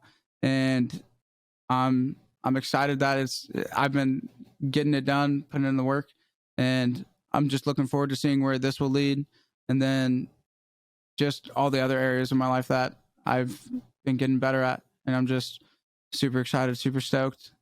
And I finally woke up one day and I just decided that I was tired of living below what I knew I was capable of. And so now I get to wake up each and every day and attack and get closer to like that best version of myself that I know I'm capable of. I just need to not let myself be lazy. That's awesome, man. I can't wait to see what you're working on, and I'm sure everybody else out there is excited as well. It's going to be awesome. We cannot wait to see it. I'll round it out with my heart to heart. I'm having like an internal struggle, I think. I've brought it up a few times on the heart to heart in the past with my job and where I kind of sit with it and where it kind of fits into the rest of my life. And I think I've had so many different heart to hearts about this because it's one of those things, man. It's like, this has probably been the toughest portion of my life, believe it or not. I have, it seems like on the surface, it's like, dude, he's talking to ImperialHal, but it's like, I still got to go into work every day, and it's not the greatest situation. And I guess I'm kind of bringing forth like some situations that I'm kind of struggling with in that. And it's just trying to keep a good attitude all the time. It's so hard because I feel like I am not very good at what I do, but I feel like a lot of people are counting on me, and I don't know where that line is to be like, how much effort I need to put in versus, how much, like, because if I put in a lot of effort, it takes away from my happiness. Like it just kind of drains me. Whereas if I don't, I feel like I'm letting people down. And I guess that's kind of my crossroads right now is I have been actively looking for other places to work, and it just hasn't been, going through. So I don't know. I guess that's just kind of what I'm dealing with. I had like a little bit of a breakdown last week, and a lot of the listeners here were really supportive and talked me through it and really helped me kind of remind myself where I'm at and where I'm heading, hopefully. So I appreciate everybody who reached out. Actually, Zara was one of the guys who responded, and then I challenged him to the 1v1. But yeah, so it was really cool to get your guys' input on that. But I've just been struggling with that whole situation again. And I know I've talked about it so much, but it's just a challenge, man. I'm really trying my hardest. It involves family as well, so you never want to let down family. But at the same time, it's like you have you know your limits, and you know how far you can go. And so I'm just battling with that. So if anybody's in the same boat as me trying to figure it out, just reach out, say what's up. I always like talking about it. It's one of those things, man. It's one of those things. We're grinding out here. We're trying to get places that we want to be, but sometimes you got to go through some shit that you don't want to do. And I'm trying to figure out if this is my test, and I don't know how well I'm doing, but hopefully I can get through it and I can pass. So that's my heart to heart this week. I'm feeling good now though. I'm grinding. We're doing great. That should just about do it for the show, boys and girls. It was great. Once again, shout out to... I want to say something real quick. Yeah? In regards to your thing. Yeah. Like, where we're headed and what we're doing with this whole deal. Oh, yeah. Right? You understand that, right? Like, you know where we're going. Sometimes I think about it, but then I'm just like, maybe not. Like, no. Because we've got Finn. Finn was a pro. You're the content creator. We are going to fix this right now. We are going to fix this right now. You, my friend, my dear friend Wyatt, we gotta be approaching this from the position that all of the success that we know that we're working towards is done. Like, we know dude, have you seen all of the work that we've been doing? Yeah. Do you see all the effort, the passion, the energy, everything that we've done and all of the work that we're going to be doing? And like, there's no chance that we don't go where we're going. Mm-hmm. And so just know that it's there. It's there. You might not be able to like touch it right now, but it's there. And that you're just enjoying being able to watch the process unfold on what that journey looks like. Yeah, I think that's what I've been trying to focus more on. And that was kind of the vibe that I got from a lot of the listeners who were, because I tweeted something like stupid. And I was just feeling super, super down. I had just gotten like pretty much scolded at work. And I was just like, damn, dude, I can't even do this right. And it was one of those moments where you feel like, you know, the world's kind of caving in. But the listeners were like, dude, like, you have to have a story to get there. Like part of like, don't be looking at the final result. Look at the journey to get there. You look at anybody successful. Like there was definitely a period of time where they were just going through shit. Like it wasn't easy. And I'm hoping that this is just part of the story. And I need to start appreciating it more because it's not my job's fault. Like it's definitely not their fault. Like I applied there. It's not their fault. And the job I have, I actually, if I wasn't working so hard on this other stuff, it's a great place to work. And I have no ill will towards anybody there. Actually, the reason why I'm still there is because of the people. I love the people there. And I don't want to like shade them or disrespect them at all because they've really given me a great opportunity fresh out of college, you know, to support my family. It's just, I'm just not good at it. Like, So you just got to stop hoping, stop hoping, start knowing. All right. You know it. Stop hoping, start knowing. All right. I appreciate you, Enoch. You're always the one who pulls me out when I'm feeling this way, bro. Every single heart to heart, I start feeling this way. Every single time, I got you. Every single time, You're like, stop it. So I really do appreciate it. You always get me out. But and once again, shout out to the listeners. Thank you guys for tuning in. That should just about round it out for the show. And Imperial Hal, can't wait to have him back on. He was an awesome guest. We hope you guys enjoyed the interview. And we can't wait to bring him back on. Ladies and gents, don't forget to click the link down below. You can find all of our socials there. If you're brand new to the show, there's a lot of different socials that we are available on. And you can always find us in our other endeavors outside of the Apex as well. If you guys want to keep following along with all of us and keeping within the realm of the Apex, the podcast, all of that is right there for you. And we appreciate you guys for tuning in as always. Thank you guys. We'll catch you guys next week for another episode of the Apex, the podcast. See you.